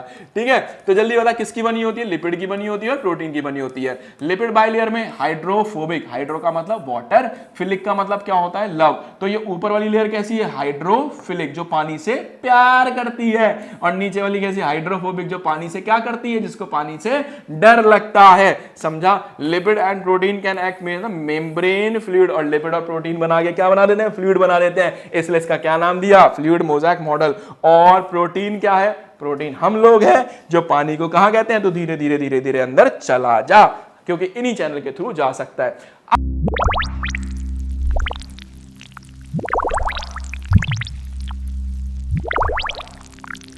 अगला देखो, अगला क्या है? नेक्स्ट है हमारे पास कि सेल वॉल क्या होती है। देखो सेल वॉल क्या होती है बेटा, एक बात सुनो, क्या प्लांट हार्ड है या सॉफ्ट है? प्लांट एक्चुअली बहुत हार्ड है। तो प्लांट हार्ड क्यों है? प्लांट हार्ड इसलिए है क्योंकि प्लांट के बाहर एक बहुत ही रिजिड लेयर लगी हुई है जिसका नाम है सेल वॉल। तो याद रखना, क्या ये बाहर वाली लेयर दिख रही है तुमको? अंदर वाली तो हो गई सेल मेम्ब्रेन, ठीक है, अंदर वाली क्या हो गई? Cell membrane. और उसके बाहर एक और लेयर चढ़ी हुई है जिसको क्या नाम दिया? Cell wall. और ये हार्ड होती है, इसीलिए प्लांट हार्ड है। समझा नहीं समझा? अब सेल वॉल क्या काम करेगी? सेल वॉल दो काम करेगी। पहला तो प्रोटेक्ट करेगी कि भैया प्लांट ना टेढ़ा मेढ़ा ना हो जाए। दूसरा सपोर्ट एंड शेप देगी, प्लांट को सीधा खड़ा रहने वाला दे। सोच के देखना कि अगर प्लांट हमारे जैसा होता कि जैसे हम बेड पे सोते हैं, टांग इधर, हाथ इधर, पेड़ ऐसा होता, इधर गंदा सा लग रहा होता ना। दूसरा प्रिवेंट सेल बस्टिंग, और सेल को फटने से बचाएगी ताकि सेल हमारा फटे नहीं। तो ये ध्यान रखना। आगे चले, अब देखो टाइप ऑफ सॉल्यूशन। हमारे पास तीन तरह के सॉल्यूशन, एक बार में मक्खन क्लियर हो जाएगा क्योंकि तुम्हें वो कॉन्सेप्ट आता है। तीन तरह के, आइसोटोनिक, हाइपरटोनिक, हाइपोटोनिक। लिख कर दे रहा हूं, पेपर में मैडम देगी ही देगी, 3 मार्क्स में बेटा या 5 मार्क्स में। मेरे भाई अच्छे से पढ़ लियो, अच्छे से पढ़ लियो, आएगा ही आएगा समझ। ये हाइपरटोनिक हाइपोटोनिक क्या होता है, मक्खन क्लियर कर दूंगा 2 मिनट के अंदर। सबसे पहला आइसोटोनिक, अब आएगा समझ में तेरे को, जल्दी बता। 1 2 कितना नमक हो गया? 200 ग्राम नमक हो गया। बाकी कितना पानी है? जल्दी बोल। बाकी बचा हुआ इसके अंदर, आलू के अंदर, आलू समझ ले, आलू के अंदर कितना पानी हो गया? 800 ml वाटर हो गया। जल्दी बोल। 1 2 बीकर में कितना नमक है? 200 ग्राम नमक है। बोल बीकर में कितना पानी हो गया? 800 ml। अरे 1 लीटर बनाना है ना हमें तो 1 लीटर बनाना है। बोल क्या दोनों तरफ पानी सेम है? क्या दोनों तरफ पानी सेम है? क्या कुछ होगा? कुछ नहीं होगा। आइसोटोनिक, आइसो का मतलब सेम, आइसो का मतलब सेम। आजा हाइपोटोनिक, जल्दी बोल। 1 2 3 4 5, मतलब ये आलू है, इस बार आलू के अंदर कितना नमक है? 500 ग्राम नमक है। जल्दी बोल कितना पानी हो गया? 500 ml वाटर हो गया। 1 2 बोल जल्दी बेटा, इसके अंदर कितना नमक है? 200 ग्राम नमक है। बोल बचा हुआ कितना पानी हो गया? 800 ml। जल्दी बता। अगर नहीं बताया तो कैमरा में घुचाऊंगा क्योंकि मेरी बुद्धि हैंग होने लगी। अब जल्दी बता, पानी कहां ज्यादा है? नीचे ज्यादा है या ऊपर ज्यादा है? नीचे ज्यादा है ना, तो धीरे धीरे पानी कहां जाने लगेगा? धीरे धीरे धीरे धीरे हम चले अपने रास्ते, और पानी कहां जाएगा? आलू के अंदर जाएगा, और आलू स्वेल हो जाएगा। तो हाइपोटोनिक में क्या होता है? स्वेल होता है। सेम किशमिश के साथ होता है। किशमिश को लेना, सुखड़ी हुई सी होती है, पानी में डालते ही फूल जाती है, क्योंकि पानी अंदर जाने लगता है। आगे समझ में? आजा चल अगला देख, हाइपोटोनिक। अब देख हाइपोटोनिक, 1 2 3 4 5 6, बता कितना नमक है? 600 ग्राम नमक है। बोल पानी कितना है? 400 ml वाटर है। 1 2 3 4 5 6 7 8 9, बोल नमक कितना हो गया? 900 ग्राम। बोल पानी कितना हो गया? 100 ml। जल्दी बता, पानी कहां ज्यादा? ऊपर ज्यादा या नीचे ज्यादा? ऊपर ज्यादा। तो पानी कहां आने लगेगा? हाई से लो आने लगेगा, और धीरे धीरे ये सुकड़ के क्या हो जाएगी? छुआरा हो जाएगी। ये धीरे धीरे ऐसे सुकड़ जाएगी। तो कर सकते हो, क्या कर सकते हो तुम लोग ना, किशमिश लेना, किशमिश को पहले नॉर्मल पानी में डालना, वो फूल जाएगी, और फिर नमक वाले पानी में डालना, वो सुकड़ जाएगी। तो ये कर सकते हो, ये किशमिश ही है। तो फुलाना सुकड़ाना यही कर रहे हैं, समझ गया ना? चल ठीक है। अब देख यार, यही लिखा हुआ है आइसोटोनिक हाइपोटोनिक। कहाँ चला गया? मिलना परेशान कर रहा है बिना मतलब कि भैया सेल स्वेल हो जाएगा, हड़ा हड़ा हड़ा हड़ा। सीधे काम की बात पे आया यार, पेपर में जो आएगा वो समझो ना, फालतू चीजें क्यों। अब देखो तुम्हारे एनसीईआरटी में ना एक एक्टिविटी दी हुई है, उस एक्टिविटी को समझ लेते हैं। एक्टिविटी में कुछ नहीं बोला यार, 2 कौड़ी की एक्टिविटी है, ये भी बकवास चीज है। पढ़ाई दूं क्या? चल पढ़ा देता हूं। एक्टिविटी में ये बोलता है, ध्यान सुनिए मैं क्या कह रहा हूं। एक्टिविटी में ये बोलता है कि एक ऐसी स्लाइड ले लो, एक इधर स्लाइड ले लो, आप 2 स्लाइड ले लो। एक स्लाइड में क्या करो, हम लोग अनियन के सेल्स, अनियन काट के पतली सी लेयर उस पे रख लो। दूसरी स्लाइड में ऐसे मुंह खोलो, मुंह में ऐसा एक तमंचा सा लेके आओ, बड़ा सा एक चिमटा सा लेके आओ, ऐसे उसको खड़ोचो। खड़ोचने के बाद थोड़े से सेल्स जो होंगे उसको स्लाइड पे लगा लो, ठीक है? तो यही काम करना है। तो इसमें क्या लगाने हैं हमें? चीक के सेल्स लगाने हैं। तो क्या लगाना है? चीक सेल। जब चीक सेल लगाओगे, ठीक है, तो उसमें एक कलर डालना। कौन सा? Methylene blue. बात समझ में आ गई? स्टेन का मतलब कलर होता है। तो चीक सेल में मिथाइलिन ब्लू डालना, और प्लांट सेल में सैफ्रनिन डालना है। सैफ्रनिन ऑरेंज होता है, ऑरेंज कलर का कलर होता है। क्यों डाल रहे हैं भाई? क्यों डाल रहे हैं? अगर मान ले मैंने तेरे को बोला ना कि ये ले प्याज, प्याज को काट और इसको जरा माइक्रोस्कोप में घंटा कुछ ना दिखने वाला, तेरे को कुछ भी ना दिखेगा, कुछ भी। लेकिन वहीं पे अगर चीक सेल की वो भी कुछ ना दिखेगा, तो कलर डालना जरूरी है, क्योंकि कलर से ही चीजें विजिबल होंगी। समझा? आई बात समझ में? तो यहां पे कौन सा डालना है? सैफ्रनिन। यहां कौन सा डालना है? Methylene blue. समझ गया? बाद में 20% की बात करेंगे। तो देख, जब मैंने देखा कि मुझे ये जो सेल है ना, वो ऐसे बक्से जैसे दिखाई दे रहा है, देख रहा है, ये मेरे प्लांट सेल है। बक्सा बक्सा बक्सा दिख रहा है मुझको, ये मेरा प्लांट सेल हो गया। क्या तुमको ये दिख रहा है? ये है मिथाइलिन ब्लू। देख, ये है हमारे एनिमल सेल्स, ये हमारे चीक के सेल है, चीक के सेल्स हैं। समझ गया कि नहीं समझ गया? आसान है कि नहीं है? जल्दी बता, प्लांट सेल कैसे होंगे? बॉक्स शेप होंगे, रेगुलरली अरेंज। देखना, एक के बाद एक के बाद एक लाइन में, अटेंशन पोजीशन में। चीक सेल्स कैसे? इरेगुलरली है, देख सारे टेढ़े मेढ़े ऐसे लगे हुए हैं, और लूजली अरेंज है। बोल समझ में आया या नहीं आया? इजी है या नहीं है? अब रीजन क्या है कि भैया प्लांट के पास क्या होती है? सेल वॉल होती है, जो उसे शेप देती है। दूसरा, एनिमल के पास सेल वॉल नहीं होती, इसलिए वो इधर उधर मटक रहा है, टेढ़ा मेढ़ा नाच रहा है। समझ गया? समझ गया? इनकी फ्लेक्सिबल शेप होती है। अब इंपॉर्टेंट, मान ले, अब समझियो एनसीईआरटी ने क्या लिखा। मेरे को क्या करना है? इन दोनों सेल्स को लेना है, और इन दोनों सेल्स को शुगर सॉल्यूशन में डाल देना है। इन दोनों सेल्स को क्या करना है? शुगर सॉल्यूशन में डाल देना, और उसके बाद हमें एनालाइज करना है। बहुत ध्यान से, मजा ना आए ना तो कहियो कि भैया हाँ, सारी चीजें रिलेटेबल है, कि आपने सही समझाया हमें। अब देख, ये मेरा है कौन सा सेल? ये है मेरा अनियन सेल। जल्दी बता, ये मेरा अनियन सेल हो गया, मैंने इसको शुगर सॉल्यूशन में डाल दिया। बोल कितना नमक है इस बार? 200 ग्राम। मान ले 200 ग्राम नमक हो गया। पानी कितना हो गया? 800 ml हो गया, नहीं हो गया? जल्दी बोल। 1 2 3 4 5 6 7 8, यहाँ पे सॉल्यूट कितना हो गया? 800। बाकी पानी कितना हो गया? 200।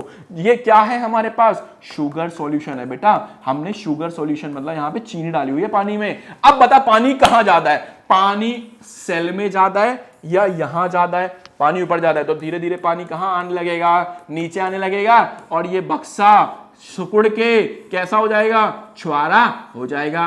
बोल समझा नहीं समझा? एक प्रॉब्लम है, एक प्रॉब्लम है यार, मेरी बात ना बहुत ध्यान सुनियो। ये सेल वॉल है, सेल वॉल हार्ड लेयर है, अंदर है सेल मेम्ब्रेन सॉफ्ट लेयर है जिसके अंदर सारा कंटेंट पड़ा है। सेल वॉल्स नहीं सिकुड़ती, सेल वॉल को सिकुड़ाने चला जाए ना, सिकुड़ेगी नहीं। क्या सिकुड़ती है? Cell membrane. तो जब प्लांट ये श्रिंक होगा ना, ये श्रिंक होगा तो बेटा बाहर की बाउंड्री श्रिंक नहीं होगी, क्योंकि वो तो मजबूत है। श्रिंक क्या होगा? अंदर का कंटेंट ऐसे सिकुड़ जाएगा, सारा पानी बाहर आ गया। याद रखना, सेल वॉल श्रिंक नहीं होगी, अंदर का कंटेंट श्रिंक होगा। समझ गया? अब इसमें देख, ये हमारा एनिमल सेल है। जल्दी बता, 1 2 कितना सॉल्यूट हो गया? कितना सॉल्यूट हो गया? 200। पानी बोल कितना हो गया? 800। 1 2 3 4 5 6 7 8। बाहर पानी कितना है? जल्दी बोल। सॉल्यूट कितना है? 800। पानी बोल कितना है? 200। अब बता, पानी कहां ज्यादा है? पानी यहां ज्यादा है, यहां कम है, तो कहां जाने लगेगा? अंदर से बाहर जाने लगेगा, और धीरे धीरे सेल कैसा हो जाएगा? सिकुड़ के छाड़ा हो जाएगा।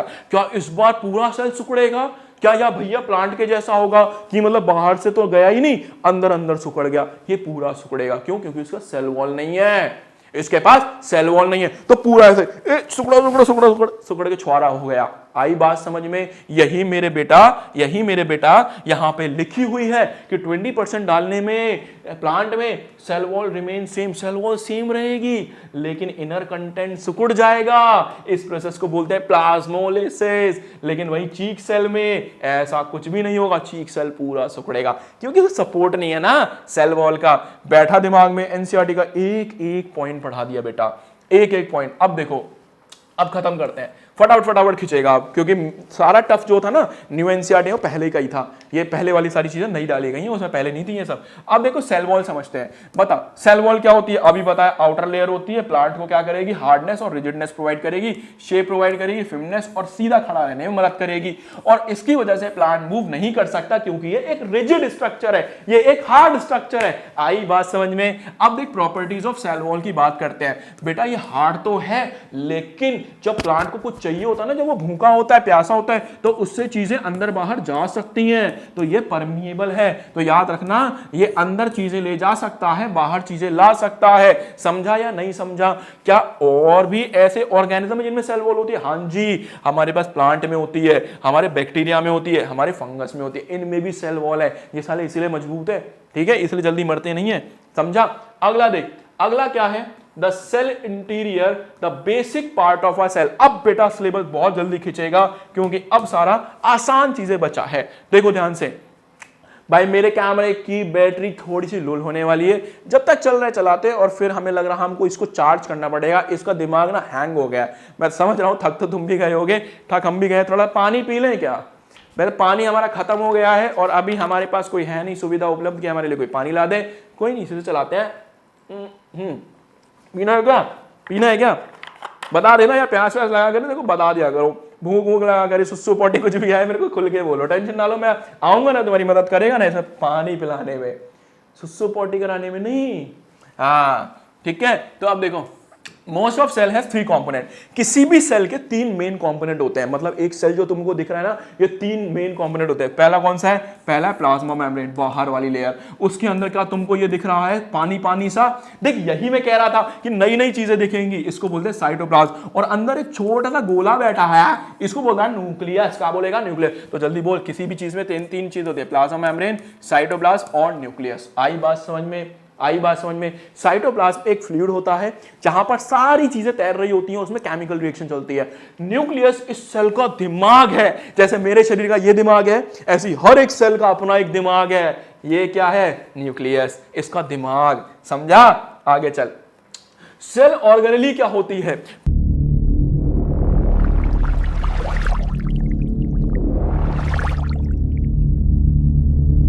भैया सेल के अंदर सिर्फ न्यूक्लियस ही नहीं है, इसके अंदर बहुत सारी चीजें। देख कितना सुंदर डायग्राम है। ये देख माइटोकॉन्ड्रिया, ये देख लाइसोसोम, ये देख गोल्गी एपेटाइट, अबे ये देख ईआर। समझा? यही कह रहा था मैं तेरे से शुरुआत में, मजा आएगा। इन सबको बोलते हैं सेल ऑर्गेनेली। और ये सारे के सारे अलग अलग फंक्शन कर रहे होते हैं, सारे के सारे कुछ ना कुछ फंक्शन कर रहे हैं, और फिर पूरी टीम वर्क कर रही है। तो यहाँ टीम वर्क होता है। तो याद रखना, इजी है कि नहीं है बेटा? बहुत आसान, सेल ऑर्गेनेली।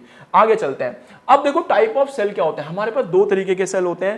पहला है प्रोकैरियोटिक और दूसरा है यूकैरियोटिक। प्रोकैरियोटिक का मतलब होता है बैक्टीरिया, और यूकैरियोटिक का मतलब होता है प्लांट और एनिमल। तो यूकैरियोट में हमारे प्लांट और एनिमल आते हैं और प्रोकैरियोट में हमारा बैक्टीरिया आता है। शुरू करता हूं, ध्यान समझ।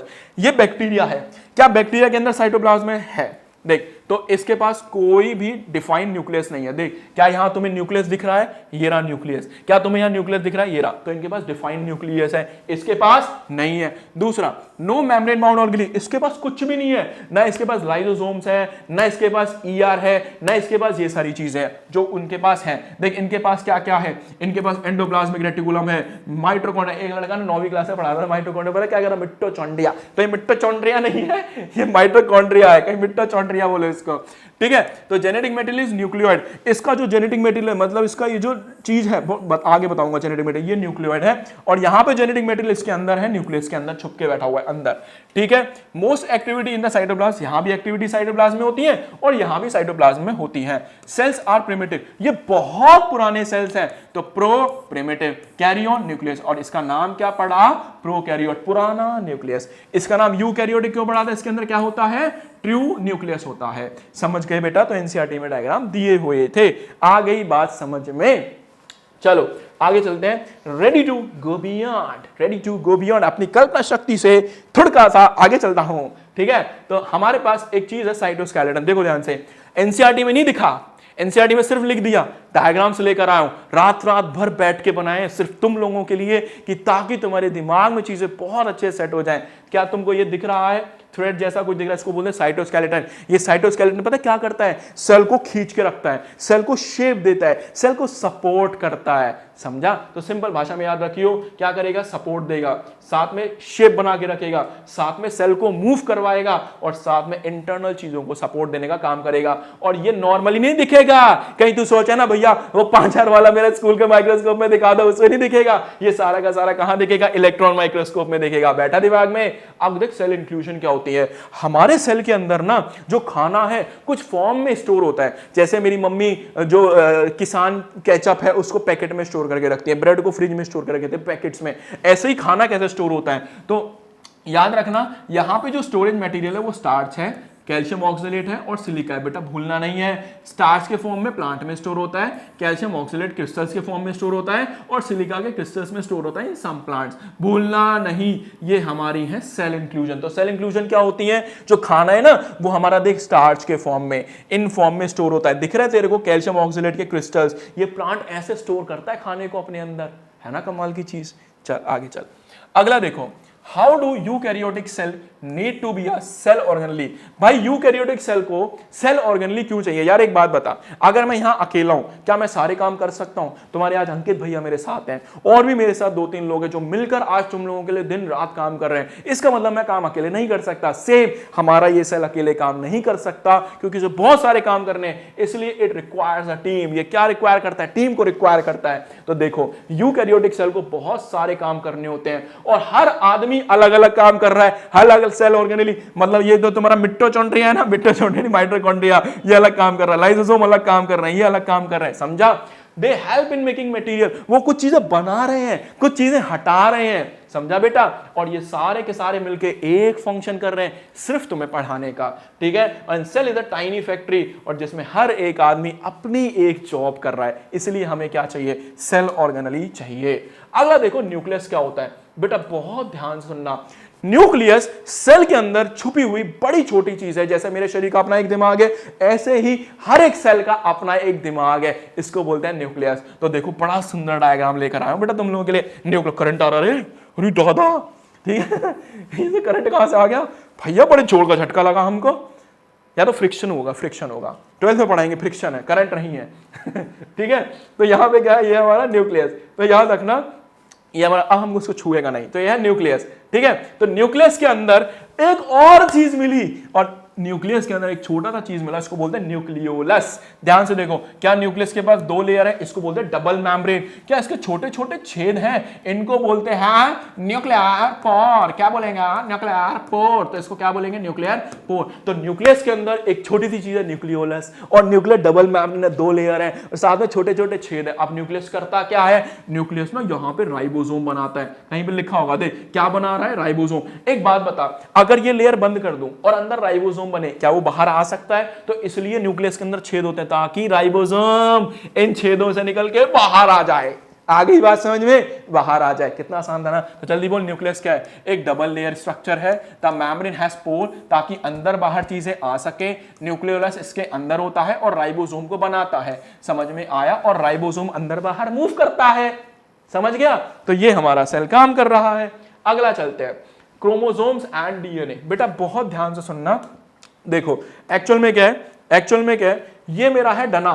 क्या है ये मेरा? डना। डना डना डना बोले तो डीएनए। क्या है हमारा? डीएनए। डीएनए न्यूक्लियस के अंदर छुप के बैठा होता है।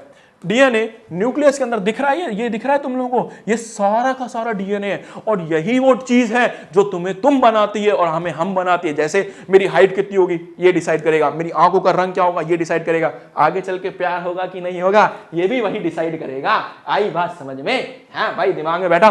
दूसरा, मैं इंटेलिजेंट होऊंगा कि नहीं होऊंगा, मैं कैसा दिखूंगा, मेरी स्मार्टनेस क्या होगी, मैं कैसा होऊंगा, कद काठी क्या होगी, सब कुछ यही डिसाइड करता है। ठीक है? तो डीएनए जो है ना, डीएनए जो है इसकी जो लंबाई है वो है 2.5 मीटर, 2.2 मीटर। एक बात समझ यार, 1 मीटर लगभग इतना होता है।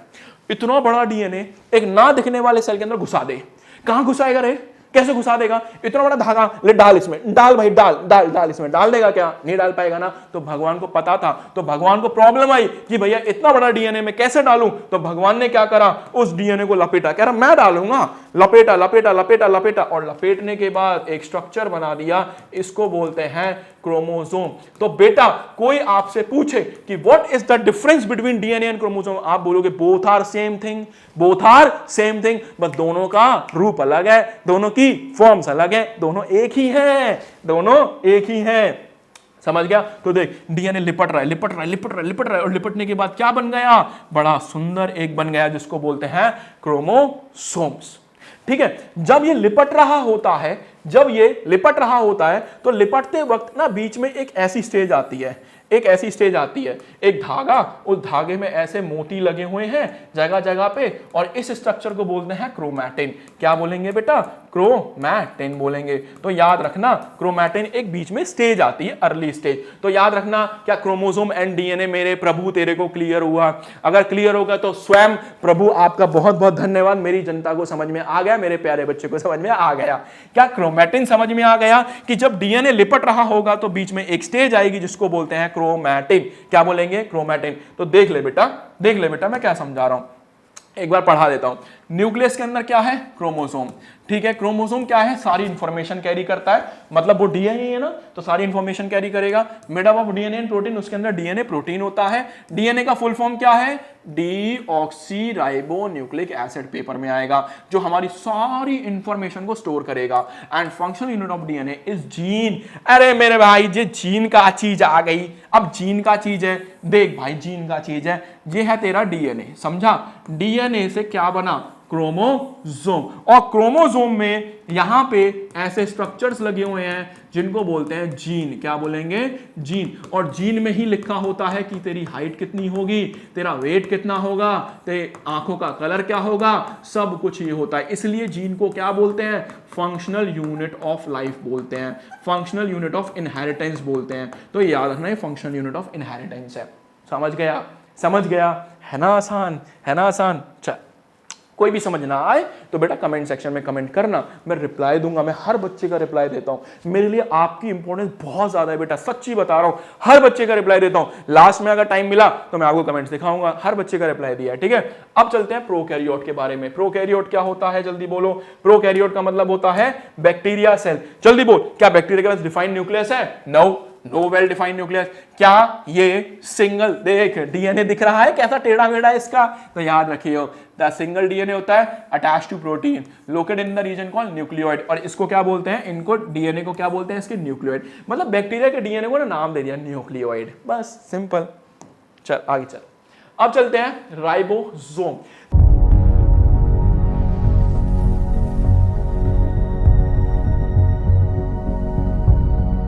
देख राइबोसोम क्या होता है, बहुत ध्यान समझियो, बहुत ध्यान से। एक बात बता, घूसा पट्टी तो चलती होगी तेरी, है ना, रोड पे लड़ाई वड़ाई तो होती होगी। जैसे दोस्त है, दोस्त ने कुछ बोला, मैंने जैसा आले के मुंह में 2 घूसे मारे, धबादब धबादब धबादब। अब जब मैंने उसे घूसे मारे तो उसके तो दांत टूटे टूटे, थोड़ी सी चोट ना मुझको भी लग गई, लेकिन जब चोट लगी तो हमारे पास, मैंने मम्मी को नहीं बताया मम्मी चोट लगी, नहीं तो मम्मी मेरे भी दांत तोड़ रही थी, समझ में आया। तो मैंने क्या करा उस चोट को ऐसे छुपा लिया और कुछ दिन में देखा चोट ठीक हो गई। क्या वो हुई है चोट ठीक?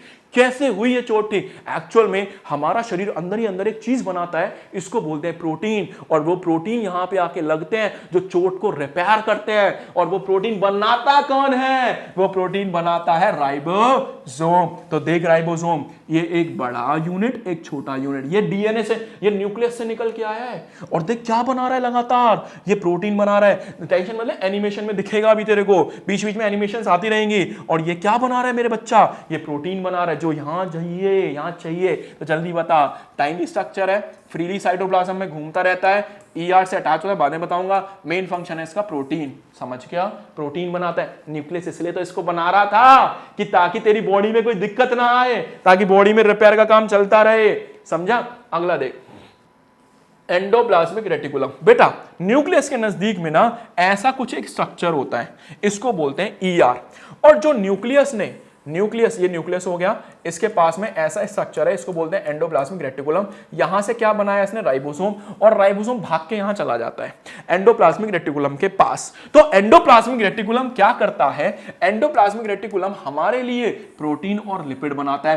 प्रोटीन तो इंजरी में चले गए, और लिपिड कहां चला गया? सेल मेम्ब्रेन, याद है? सेल मेम्ब्रेन याद है? वहां पे प्लाज्मा मेम्ब्रेन लगी थी ना, वहां चाहिए लिपिड हमें, तो वहां लिपिड बनाता है ये, समझ गया? अगला, ट्रांसपोर्ट करता है material within the cell. मतलब इसने कोई भी चीज बनाई उसको सेल में पहुंचाना है। मतलब ये आदमी है, मेन सोर्स लीडर है ये। आपको क्या चाहिए? प्रोटीन चाहिए, हम देता है तुमको बना के प्रोटीन। आपको क्या चाहिए? लिपिड से हम बनाएगा तुम्हारे लिपिड, तो पहुंचाने का काम ये करेगा, बनाने और पहुंचाने का, समझ गया? Help in making some hormones, और कुछ हार्मोन्स भी बनाता है शरीर के अंदर, कुछ केमिकल्स भी बनाता है। समझा या नहीं समझा? अब हमारे पास एंडोप्लाज्मिक रेटिकुलम दो टाइप का है, पहला है एसईआर और दूसरा है आरईआर। आरईआर का मतलब रफ एंडोप्लाज्मिक रेटिकुलम, एसईआर का मतलब स्मूथ एंडोप्लाज्मिक रेटिकुलम। रफ क्यों नाम दिया? देख रफ क्यों नाम दिया, ध्यान से देखिए, ध्यान से। क्या ये ईआर था? क्या ईआर के सरफेस पर राइबोसोम चिपक गया? अब जब मैंने इस पे हाथ लगाया ना तो खुरदुड़ा लगा, और जब खुरदुड़ा लगा तो इसको बोल दिया आरईआर। अब देख कहीं तेरे को चिकना दिख रहा है, ये देख चिकना माल दिख रहा है तेरे को, तो यहाँ पे क्या नहीं था? राइबोसोम नहीं था, ये चिकना हो गया, इसका नाम एसईआर दे दिया, स्मूथ एंडोप्लाज्मिक रेटिकुलम। राइबोसोम यहाँ पे नहीं चिपका था, तो एसईआर बनाता है लिपिड। एसईआर क्या बनाता है? लिपिड। और आरईआर क्या बनाता है? प्रोटीन। बस इतना ही लिखा है कि फंक्शन क्या है? लिपिड, और इसका फंक्शन क्या है? प्रोटीन। क्या है इसका फंक्शन? प्रोटीन। खत्म खत्म खत्म। आया समझ में? बहुत इंटरेस्टिंग, खत्म होने वाला है, अब ज्यादा नहीं बचा है ना, आसान। आगे चलते हैं। अब देखो गोल्गी एपेटस क्या है। गोल्गी एपेटस क्या होता है? ये एक ऐसा स्ट्रक्चर है, ये सब चीजें लेकर आया हूं मैं तुम्हारे लिए स्पेशल। तो ये है हमारा गोल्गी एपेटस, जो हमारे सेल के अंदर छुप के बैठा है। अभी गोल्गी एपेटस क्या करेगा समझो। अभी तुम जब पैदा हुए तुम बच्चे थे, धीरे धीरे धीरे धीरे मैच्योर हो रहे हो। या फिर ऐसे समझो, मान लो मम्मी ने खाना बनाया, खाना बनाने के बाद उसको पैक कर दिया। अब उस पैक करने के बाद उसको पहुंचाना भी तो है। तो एक्चुअल में खाने को अगर पापा को पहुंचाना है तो उसे पहले पैक करना पड़ेगा, है ना? ऐसी थोड़ी है कि ऐसे रोटी जहां चला दी, सब्जी वहां दे दी, ऐसा थोड़ी ना होता, उसको पैक करना पड़ेगा। तो पैकेजिंग का काम कौन करता है? गोल्गी एपेटाइट, इसलिए लिखा है पैकेजिंग। समझा? तो देख कहानी क्या है, ध्यान सुनियो। जे है सेल, जे है न्यूक्लियस, और जे है ईआर, और जहां छुप के बैठा है तेरा क्या? Golgi apatite. समझ।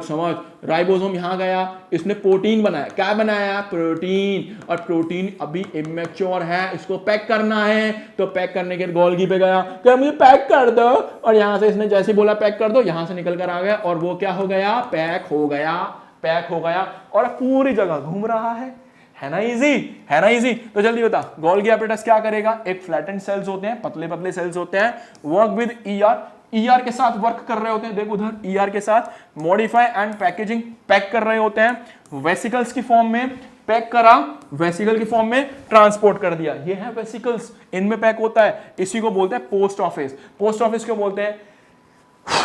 थक गया रे भाई, कसम से बता रहा हूं, थक गया यार।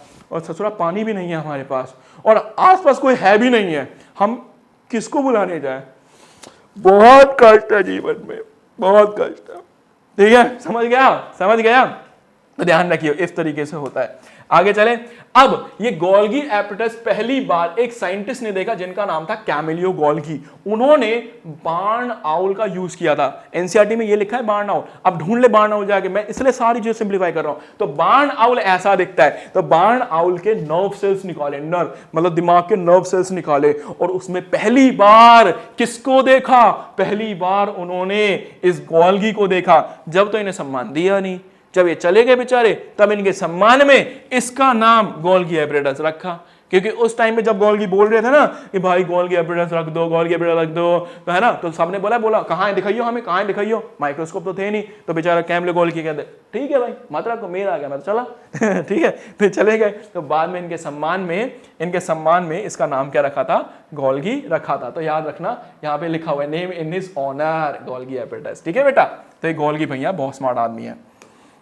ठीक है, अगला करते हैं लाइजोसोम्स। क्या करते हैं, लाइजोसोम। देखो लाइजोसोम्स बड़ा पेपर में आता है, क्या होता है लाइजोसोम, बहुत ध्यान समझना। एक बात बता, मैंने यहां चिप्स खाए, यहां फेंक दिए, मैंने फिर चिप्स खाए, यहां फेंक दिए, साला आसपास बहुत गंदगी हो गया है, मैंने बोला सफाई करो इसकी, तो सफाई करने का काम कौन करेगा, है ना, जो भी करेगा सफाई करने का काम वही करेगा ना। तो इनकी सफाई भी तो करनी है। तो देखो बेटा, जब सेल फंक्शन कर रहा होता है तो सेल बहुत सारी गंदगी फैलाता है, और अगर वो गंदगी सेल के अंदर रह गई तो प्रॉब्लम हो जाएगी, तो उसको साफ करना है। तो साफ करने के लिए एक स्ट्रक्चर है, कौन सा, लाइजोसोम। अब लाइजोसोम जैसे अभी प्रोटीन बना, क्या बना, प्रोटीन बना। अब वो प्रोटीन ना सेल के अंदर घूम रहा है, अब ये प्रोटीन ना वेस्ट है, लाइजोसोम आया, हाँ भाई देखा गंदगी कहां है, हम साफ करेगा उसको, और जो गंदगी यहां है और प्रोटीन बड़ा एक्स्ट्रा, कह रहा आ जाओ भाई टीम वाले सारे आ जाओ। लाइजोसोम भाग कर आए, और जैसे ही भाग कर गए इस पे केमिकल छिड़का, फिशर केमिकल छिड़क दिया, सारा गंदगी साफ। This is called lysosome. तो लाइसोसोम अंदर केमिकल भर के रखता है, देख अंदर केमिकल भर के रखता है, जिससे वो सारे वेस्ट को ब्रेक डाउन हो जाता है। अब भैया गंदगी टूट तो गई, लेकिन वो तो है ना सेल के अंदर ही ना, तो वो कहां गई, तो याद रखना बेटा, जो वेस्ट ब्रेक डाउन हुआ उस वेस्ट को वापस से सेल रीयूज कर लेता है, उसको बाहर नहीं जाने देता, वापस से इस्तेमाल लेता। क्यों भाई, क्योंकि मेरे तो काम की चीज है ना, इसलिए इसका नाम दिया लाइसोसोम। क्या इसने अपने ही सेल्स को मारा, अरे जो खाना बना रहा है उसी को खा रहा है साला, उसी को बोलते हैं सुसाइडल बैग्स। क्या बोलेंगे, सुसाइडल, आत्महत्या कर रहा है अपने की, तो इसलिए सुसाइडल बैग्स नाम दिया इसको। तो सेल वेस्ट रिमूवल है, सेल प्रोड्यूस वेस्ट, हर सेल वेस्ट प्रोड्यूस करता है, इसलिए ये सेल को रिमूव करना पड़ेगा, और रिमूव करने के लिए इसका नाम क्या दिया था, लाइसोसोम। ये सिंगल मेम्ब्रेन होती है जिसके अंदर केमिकल डाइजेस्टिव एंजाइम होते हैं, इनका नाम सुसाइडल बैग इसलिए पड़ा क्योंकि अपने ही सेल्स को मारते हैं। लाइसोसोम का फंक्शन क्या है, शरीर के अंदर अनवांटेड प्रोटीन को खत्म करेगा, कार्बोहाइड्रेट जो एक्स्ट्रा उसको खा जाएगा, फैट को खा जाएगा, और डैमेज पार्ट्स को खा जाएगा, और बाद में सेल को साफ कर देगा, और रिसाइकलिंग करने के बाद जो भी सेल के अंदर बना उसको वापस से मेरा सेल रीयूज कर लेगा। लाइसोसोम हो गया फिनिश। अब मेरे को 5-7 मिनट दो, मेरा कैमरा बिल्कुल दम तोड़ चुका है बेटा, ये अंतिम सांसें ले रहा है, मैं फटाफट से, लास्ट ज्यादा नहीं है, हार्डली 10 स्लाइड्स और मान लो, फटाफट से इसको फिनिश करूंगा। तब तक ये अभी पढ़ते रहो, अभी आ रहा हूं 5 मिनट में, चार्ज करके जाना नहीं है, ठीक है, चलो चार्ज कर लेता हूं। तो चलो भैया, हमारा कैमरा हो गया है चार्ज, और शुरू करते हैं फटाफट से मिटोचॉन्ड्रिया। क्या शुरू करेंगे, मिटोचॉन्ड्रिया। मेरे भैया ये मिटोचॉन्ड्रिया नहीं है, ये मुझे मिटोचॉन्ड्रिया क्यों याद है उसकी कहानी बताता हूं। आज से कम 500 साल पहले जब मैं पढ़ाता था बच्चों को, तो मेरे पास एक बच्चा पढ़ता था, तो वो इसको मिटोकॉन्ड्रिया को मिटोचॉन्ड्रिया बोलता, तब से मुझे याद है मिटोचॉन्ड्रिया। तो ये मिटोचॉन्ड्रिया नहीं है, ये क्या है, माइटोकॉन्ड्रिया। तो ध्यान से सुनियो, माइटोकॉन्ड्रिया क्या होता है, मिटोचॉन्ड्रिया चल रहा है, ठीक है, हाँ, तो ध्यान रखियो। तो होता क्या मिटोकॉन्ड्रिया, ये हो गया तेरा सेल में ये हो गया न्यूक्लियस में ये क्या है तुम्हारा ईआर के बगल में क्या पड़ा है, गोल्गी एपरेटस। ये क्या है तुम्हारे राइबोसोम, और उसके बगल में यहां पे एक स्ट्रक्चर बैठा हुआ था सॉसेज शेप का, इसको बोलते हैं माइटोकॉन्ड्रिया, उफ मिटोचॉन्ड्रिया आगे समझिए, तो माइटोकॉन्ड्रिया। अब माइटोकॉन्ड्रिया क्या करता है, तूने रोटी खाई, रोटी खाने के बाद ऐसा क्या होता है शरीर में कि वो हमें एनर्जी देती है, तो वो एनर्जी बनाने का काम शरीर में कौन करता है, तेरा मिटोचोंड्रिया करता है। आई बात समझ में? तो इसीलिए ये सेल के अंदर एनर्जी जनरेट करता है, इसीलिए इसको बोलते हैं power house of the cell. बोल समझ में आया? Call the power house of the cell. ये क्या करेगा? एनर्जी बनाएगा। और भैया एनर्जी किस फॉर्म में स्टोर होगी? क्या एनर्जी गुब्बारे के फॉर्म में आएगी? क्या एनर्जी पानी के फॉर्म में आएगी? तो एनर्जी जो स्टोर होगी वो स्टोर होगी in the form of ATP. याद रखियो, किसके फॉर्म में? ATP, adenosine triphosphate. Adenosine triphosphate, चिंता मत कर, एनिमेशन भी दिखाऊंगा, ठीक है बेटा। तो ये हो गया। अब माइटोकॉन्ड्रिया ना 2 लेयर होती है, तो याद रखना इसके बाद 2 लेयर है, आउटर मेम्ब्रेन और इनर मेम्ब्रेन। और इनर मेम्ब्रेन में ये टेढ़े मेढ़े स्ट्रक्चर है, यहाँ पे केमिकल रिएक्शन चल रही है, गुली गुली हो रही है। इस गुली गुली को बोलते हैं क्रिस्टाई। क्या बोलेंगे? क्रिस्टाई। और इसके बीच में जो सामान भरा हुआ है उसको बोलते हैं मैट्रिक्स। क्या बोलेंगे? मैट्रिक्स। खत्म खत्म खत्म। आया सवाल पेपर में एक ही आएगा, what is the power house of the cell? तो बोल देना माइटोकॉन्ड्रिया।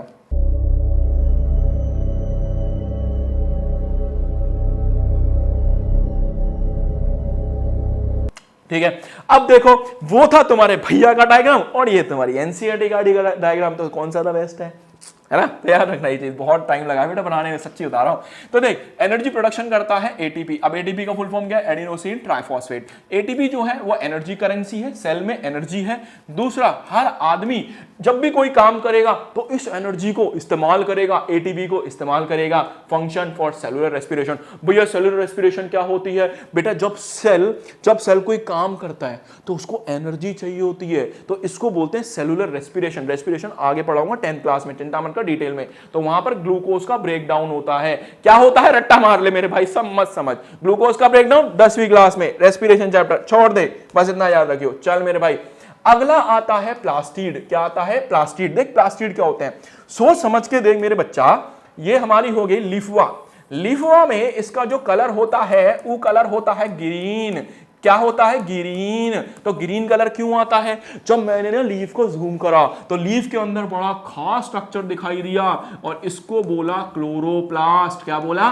क्लोरोप्लास्ट। और इस क्लोरोप्लास्ट में जो बचपन में पढ़ाया था ना, अंदर छुप के बैठा था एक ग्रीन पिगमेंट जिसको बोला क्लोरोफिल। और वो क्लोरोफिल क्या करता है? सूरज की किरणों को पकड़ लेता है, खाना बना देता है। अब ये 2 काम कर रहा है, एक तो ससुरा खाना बना रहा है और दूसरा हमारे प्लांट को ग्रीन कलर दे रहा है। इसी को बोलते हैं क्लोरोप्लास्ट। क्या बोलेंगे? क्लोरोप्लास्ट। तो याद रखना, तो plant use the special organic called plastid. Plastid बनाता है, फूड को सिंथेसाइज करता है और खाने को स्टोर करता है। हमारे पास जो सबसे पहला है वो है क्लोरोप्लास्ट। क्लोरोप्लास्ट में ग्रीन कलर का पिगमेंट है क्लोरोफिल।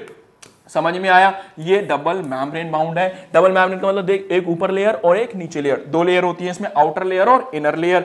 स्ट्रक्चर ऑफ क्लोरोप्लास्ट, इसके अंदर एक फ्लूइड फील्ड है। आजा तेरे को तेरे भैया वाला डायग्राम दिखा रहा हूं, एनसीईआरटी का साइड। ये है तेरे भैया का सुंदर डायग्राम।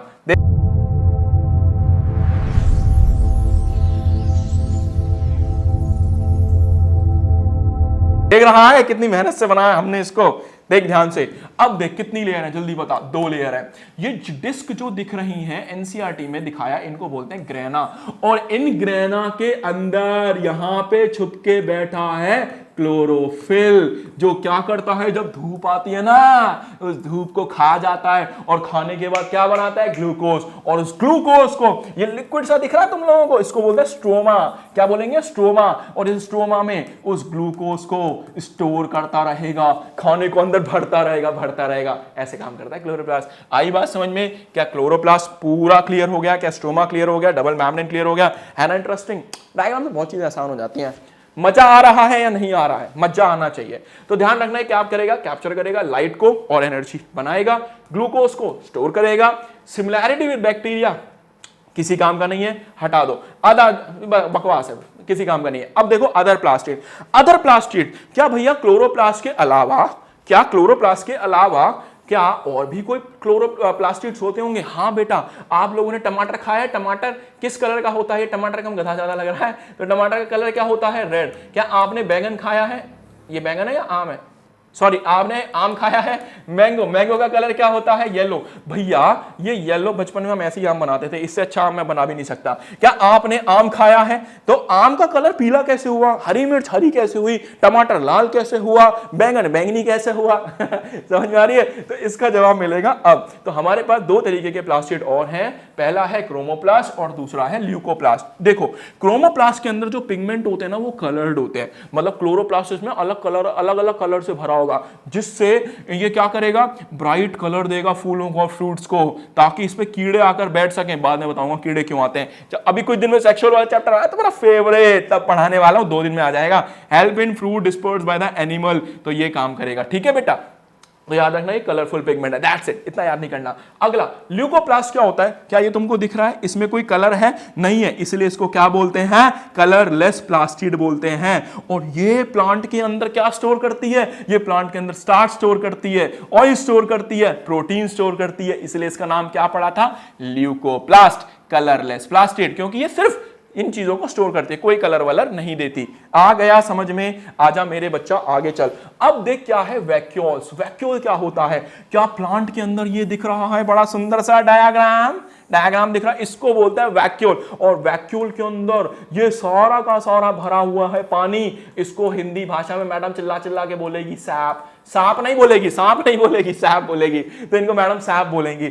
अब समझ क्या होता है। ये जो वैक्यूल होता है इसके अंदर क्या भरा हुआ है? इसके अंदर सारे के अंदर भरा हुआ है पानी। क्या भरा हुआ है? पानी। समझ में आया? और जब पानी भरा होता है तो पेट ऐसा बूम करके फूल जाता है, तो पेट फूला हुआ है, मतलब सेल फूला हुआ है। सेल के अंदर पानी भरा हुआ है, सेल पूरा फूला हुआ है। अब क्या हुआ? पता नहीं अचानक से एक ऐसी कंडीशन आ गई कि सारा का सारा पानी उड़ गया।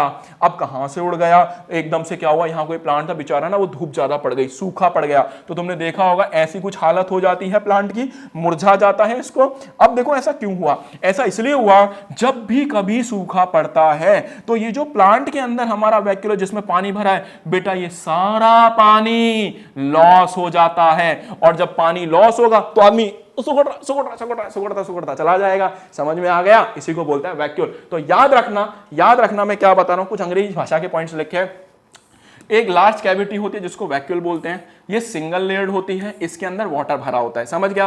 फंक्शन क्या है? इसमें वाटर भरा रहता है, मिनरल भरा रहता है, शुगर भरी रहती है और वेस्ट मटेरियल भी भरा हुआ होता है। मेन तो सेल है, ये क्या करता है? सेल का प्रेशर बनाता है, टर्जिडिटी। भाई जितना पानी होगा उतना ज्यादा प्रेशर बनाएगा, उतना ज्यादा सेल फूला हुआ दिखाई देगा। समझ गया कि नहीं समझ गया? और keep the plant cell firm and rigid, और प्लांट एकदम ऐसे, समझ में आ रही है?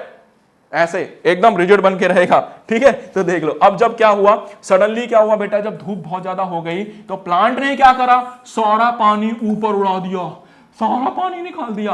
और इस प्रोसेस को बोलते हैं ट्रांसपीरेशन। क्या बोलेंगे? ट्रांसपीरेशन, जिसमें पानी का क्या हो गया?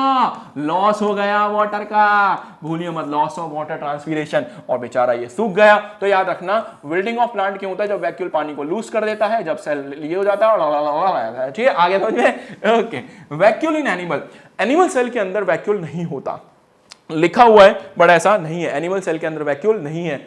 आ जाओ भैया, तुम्हारा सबसे टफ पार्ट, तुम्हारी एनसीईआरटी का एक एक्टिविटी जो तुम्हारी आत्मा और शरीर दोनों का सम्मिलन अलग कर देगी। थोड़ी देर के बाद देखोगे ओ ये तो मेरी आत्मा है, ओ यहां भी आ गई क्या? तो ऐसा कुछ हो सकता है, बट जब तक मैं हूं ऐसा नहीं होने दूंगा। वापस आ जा शरीर में, चला जा, तू भी आ जा। तो दोनों को एक साथ जोड़ के रखते हैं। तो देख, इस एक्सपेरिमेंट को बहुत प्यारे तरीके से समझाता हूं। सबसे पहले शुरुआत करेंगे यहां से। हम लोगों ने क्या करा?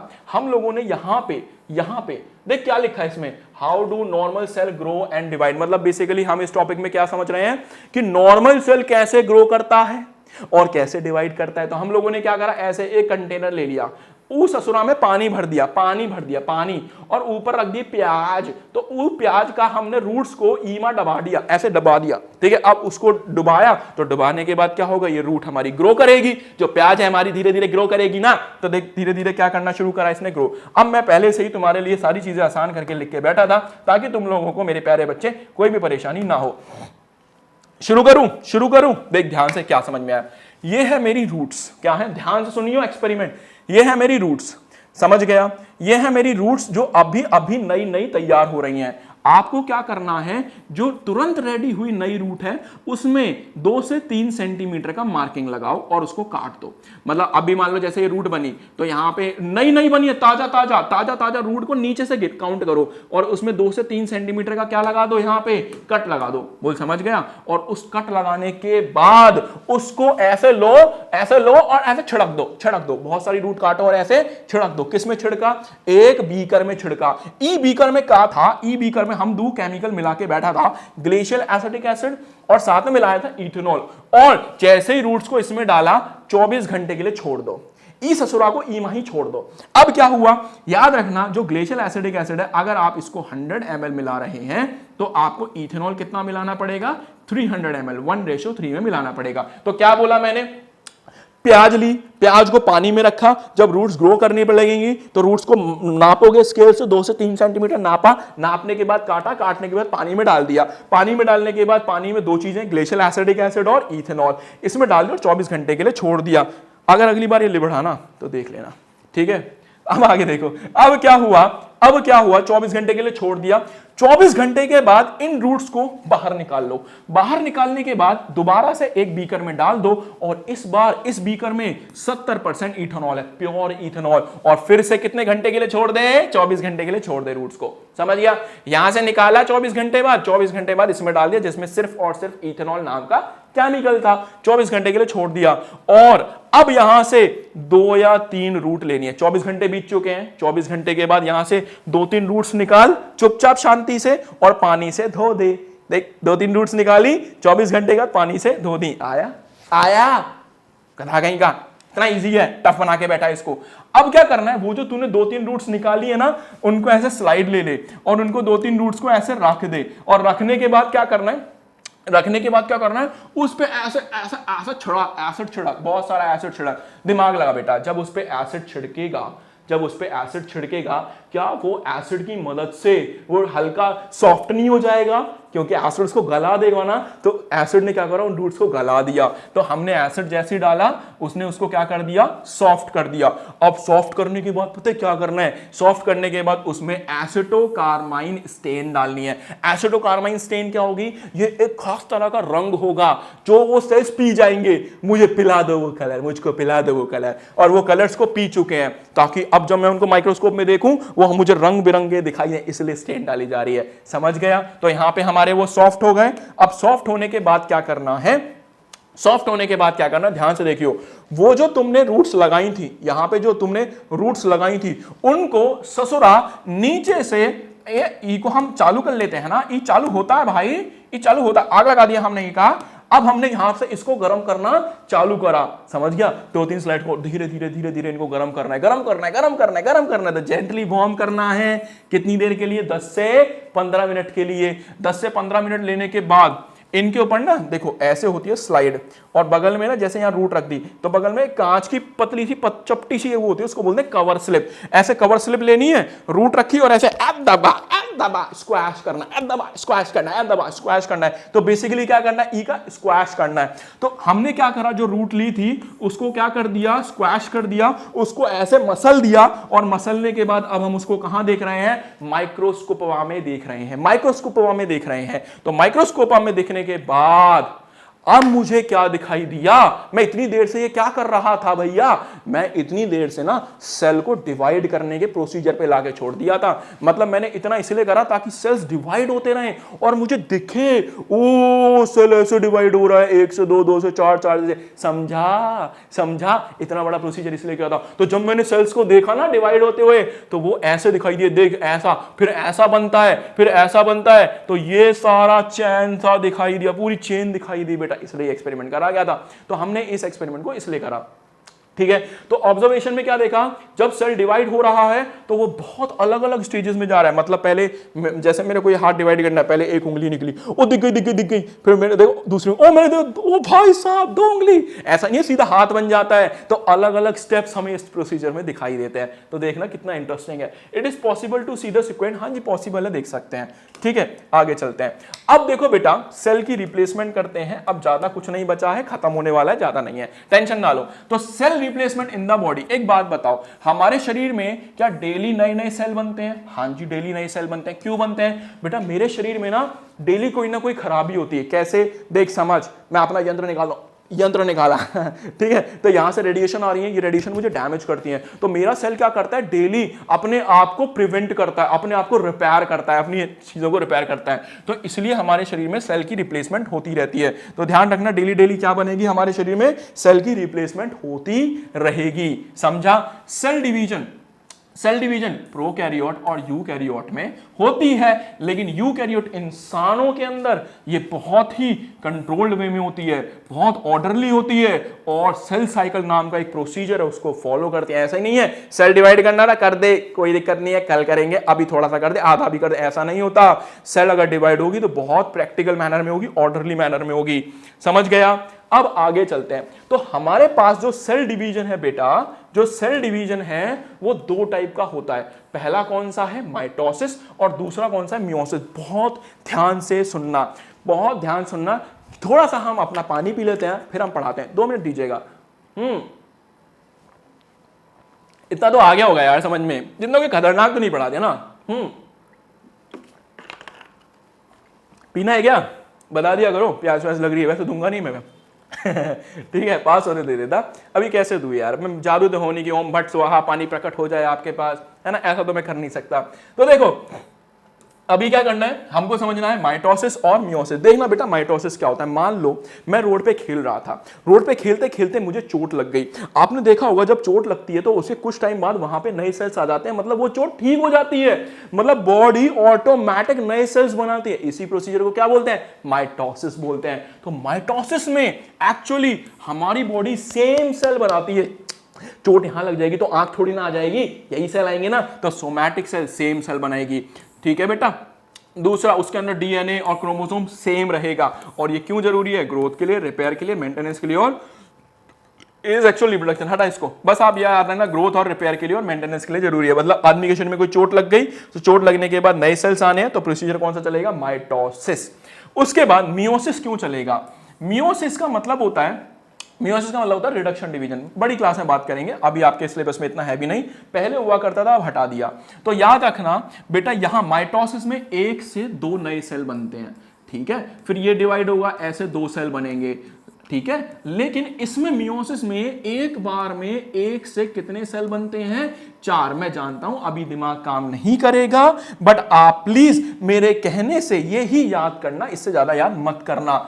मान लो मेरे शरीर में 46 क्रोमोसोम है, ऐसे। क्या इनको क्रोमोसोम बोलते हैं बेटा? इनको क्रोमोसोम बोलते हैं। 1 2 3 4 ऐसे टोटल मेरे शरीर में कितने हैं?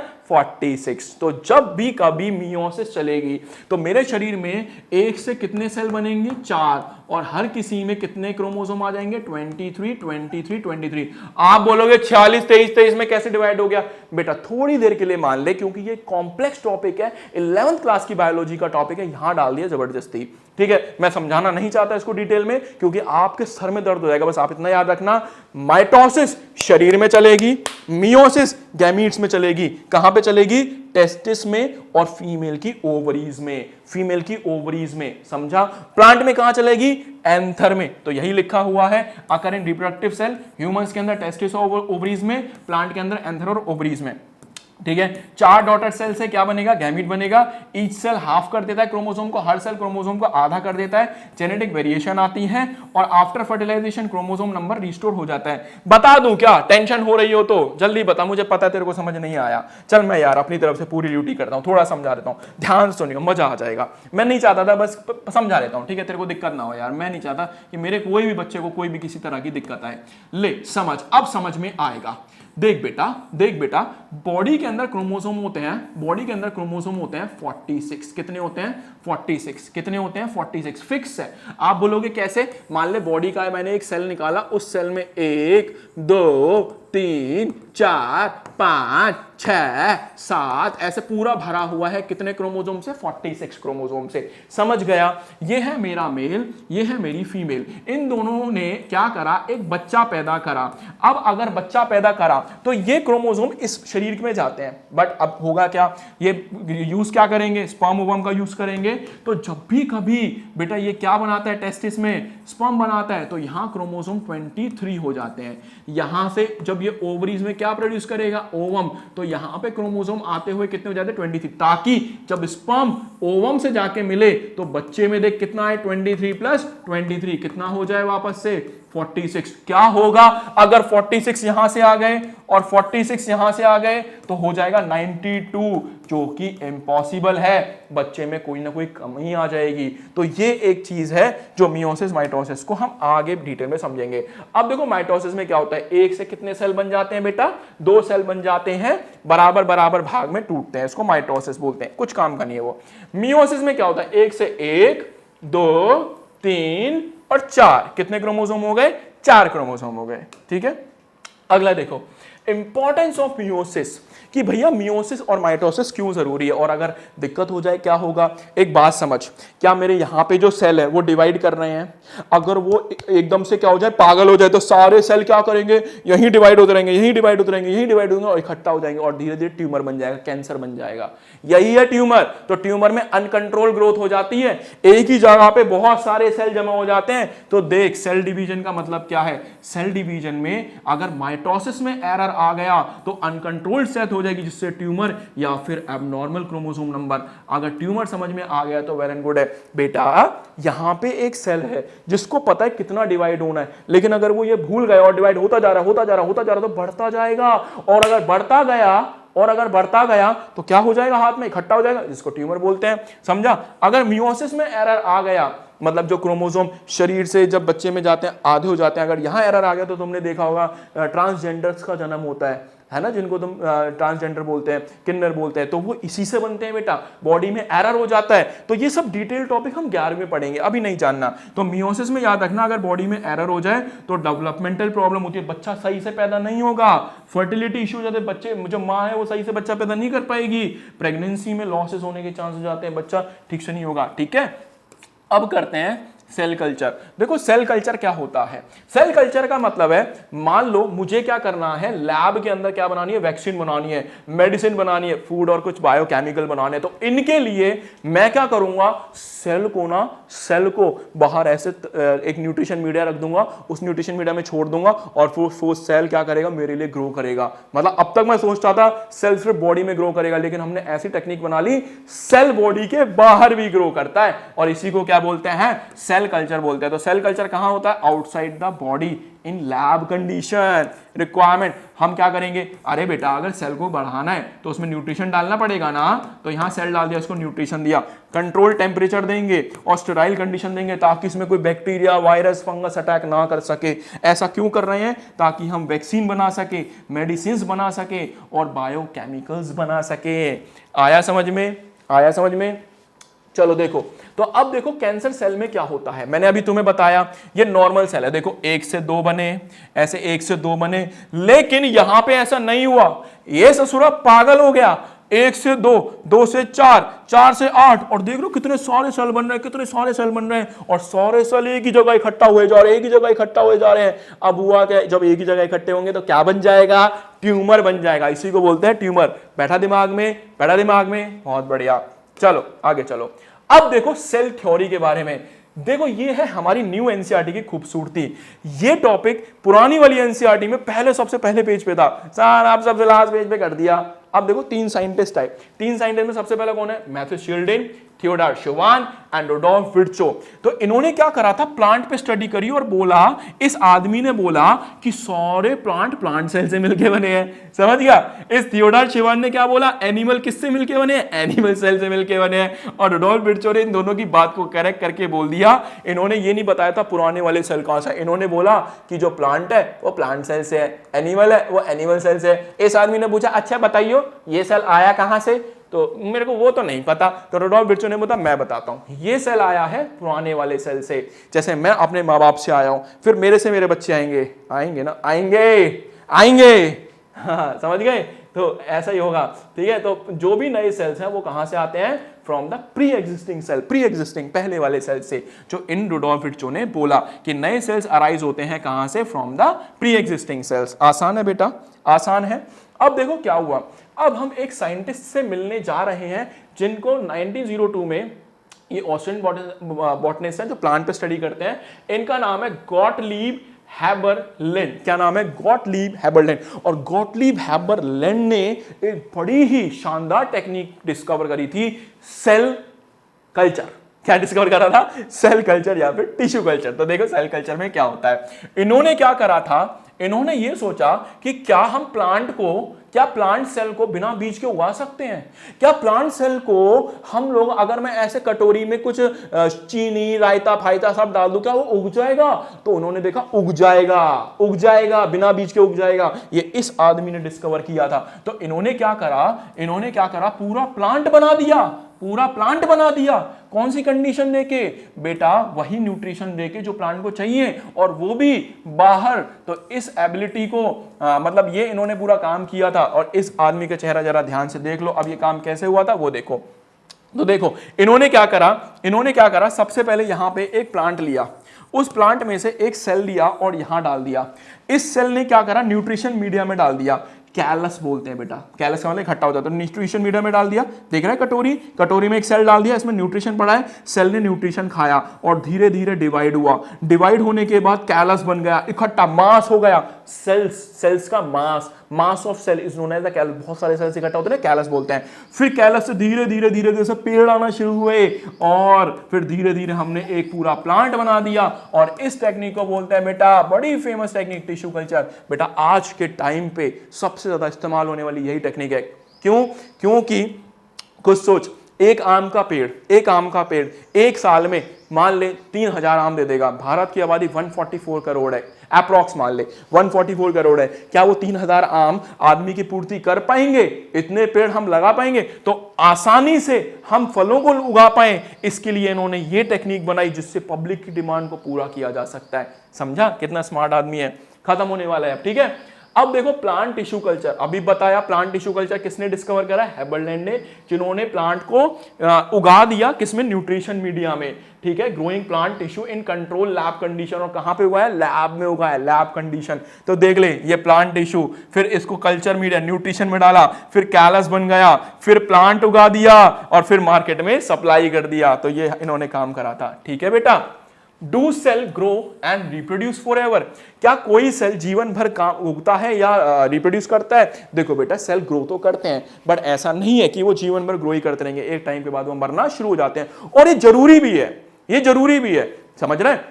और इस प्रोसेस को बोलते हैं कॉन्टैक्ट इनहिबिशन। मतलब कि ऐसे समझिए, मेरा हाथ है, क्या मेरी इस उंगली को पता है इतना ही ग्रो करना है? अब सोच के देख, अगर इसके सेल कंटीन्यूअसली डिवाइड होते रहे तो मेरी एक उंगली इतनी बड़ी हो जाएगी, एक उंगली इतनी बड़ी हो गई, बाकी उंगलियां छोटी छोटी रहेगी, कैसा अजीब लगूंगा ना। तो मतलब इस सेल को पता है, इसको हर सेल को पता है, इसके बाद दिमाग है कि भाई इतना ही ग्रो करना है, इससे ज्यादा ग्रो नहीं करना। इसी को बोलते हैं कॉन्टैक्ट इनहिबिशन। और अगर क्या होगा कि ये अपना दिमाग खो दे और इधर ही इधर इकट्ठा होने लग जाए तो क्या बन जाएगा? Cancer, tumour. तो ट्यूमर में कुछ नहीं है, अनकंट्रोल्ड ग्रोथ है सेल की। और जो कौन सी प्रॉपर्टी खो देता है? कॉन्टैक्ट इनहिबिशन खो देता है। मतलब वो अपनी उस पहचानने की क्षमता को भूल जाता है। तो कॉन्टैक्ट इनहिबिशन में क्या होगा? Cell division stops when such touch the neighbouring cell. मतलब जब ये सेल है, जब दूसरे सेल के टच में आएगा, स्टॉप हो जाएगा कि भाई इतना ही बढ़ना था, ठीक है। This is called contact inhibition. और maintain control growth, control growth करता है, नहीं तो पता नहीं आज से क्या हो जाता। समझ में आया? तो ये सेल लाइफ साइकिल है, ठीक है। इसको ज्यादा इतना ध्यान से नहीं देखने की जरूरत है, काम की चीज जो थी वो करो बस, ठीक है। चैप्टर खत्म होने वाला है, ध्यान से देखना। क्या कैंसर सेल समझ में आ गया? देखो बेटा ये नॉर्मल सेल है जिनको पता है कितना डिवाइड होना है, बट ई ससुरा कैंसर सेल है, डिवाइड हुआ जा रहा है मास्टर की तरह, खचा खच ऐसा कुछ हो रहा है और अनकंट्रोल ग्रोथ कर रहा है। इसको बोलते हैं कैंसर। तो कैंसर में कॉन्टैक्ट इनहिबिशन भूल जाता है, ठीक है, अनकंट्रोल ग्रोथ करता है और अब याद रखना ट्यूमर भी दो तरीके का है, पहला बेनिगन और दूसरा मेलिगेंट। समझिए, मान लीजिए एक ट्यूमर यहां बन गया तो बेटा वो ट्यूमर सिर्फ यहीं रहेगा, उसको बोलते हैं बेनिगन, वो एक ही जगह लॉग हो गया। लेकिन एक कैंसर, एक ट्यूमर ऐसा होता है अगर वो यहां हो गया ना तो ब्लड से फैल के यहां हो जाएगा, फैल के यहां हो जाएगा, फैल के यहां हो जाएगा, इसको बोलते हैं मेलिगेंट। तो एक बात बता, क्या बेनिगन का इलाज है? डॉक्टर क्या करेगा, यहां से हाथ काट देगा, कैंसर ठीक हो गया। लेकिन क्या मेलिगेंट का इलाज है? जल्दी बता। मेलिगेंट का कोई इलाज नहीं है, क्योंकि ये तो फैलता है और फैलने वाले को रोका ना जा सके। आवे बात समझ में भाई? खोपड़ी बैठा खोपड़ी में है ना, आसान। चल बढ़िया, तो ध्यान रखियो, समझ में आ गया। अब प्रोग्राम सेल डेथ क्या होता है? देखो, प्रोग्राम सेल डेथ का मतलब ये होता है, अगर बेटा प्रोग्राम सेल डेथ नहीं होता तो जब मैं मां के पेट में बड़ा हो रहा था तो मेरी उंगलियां कुछ ऐसी थी, इनको बोलते हैं वेब्ड फिंगर। फिर मैं कछुआ दिखाई देता, फिर मैं तुम्हें मेंढक जैसा दिखाई देता मेरे हाथ। तो मेरे उसको ना बॉडी को पता था कि भाई मार दे, इनको मार दे, ये किसी काम के नहीं है, तो इसको बोलते हैं प्रोग्राम सेल डेथ। तो इसने क्या करा, इन सेल्स को मारना शुरू करा और मेरी उंगलियां आज ऐसी दिखाई दे रही हैं। इस प्रोसेस को बोलते हैं एपोप्टोसिस। इसको क्या बोलेंगे? एपोप्टोसिस। इसमें सेपरेट हो गई फिंगर, इसमें वेब्ड फिंगर है। बैठा दिमाग में? आई बात समझ में? ठीक है, तो बेटा याद रखना ये क्यों जरूरी है प्रोग्राम सेल डेथ, ताकि हम नॉर्मल डेवलप हो, ठीक है, हमारा इम्यून फंक्शन प्रॉपर करता रहे और रिमूव अनवांटेड सेल, फालतू सेल्स ना चाहिए मुझको, ठीक है। Importance of control cell division क्या है? अगर सेल डिवाइड नहीं करेंगे तो हमारे शरीर में कोई ना कोई प्रॉब्लम हो जाएगी, वेब्ड उंगलियां हो जाएंगी। तो बोलो, समझ में आया कि नहीं आया? अब मेरे प्यारे बच्चा बच्ची, छोटे भाई बहनों, यहां पे तुम्हारे भैया ने सेकंड चैप्टर भी पूरा डिटेल में खत्म कर दिया है। कुछ भी समझ ना आया हो तो मुझे कमेंट सेक्शन में कमेंट कर देना, बोलो बात याद रहेगी मेरी। मुझे अगला चैप्टर भी बताना कि तुम्हें कौन सा पढ़ना है, किसकी ज्यादा डिमांड है, किसमें ज्यादा प्रॉब्लम आ रही है। सेम इसी पैटर्न में मैं वो भी पढ़ाऊंगा। अगर तुम्हें समझ में आया तो एक प्रॉमिस जरूर करना, एक तो अच्छे से पढ़ना है, दूसरा वीडियो को लाइक करना है, तीसरा वीडियो को शेयर करना है, और हमेशा अपने भैया को याद रखना है, कहीं भूल जाओ कि पढ़ के निकल लो, अपने भैया को भूलना नहीं है। समझ में आया? चल बेटा, अब मिलूंगा मैं अगले दिन अगले लेक्चर में। तब तक अपना ध्यान रखना। तब तक के लिए मेरे प्यारे बच्चे बच्ची, bye bye, see you soon, जय श्री राम। चल ध्यान रखना।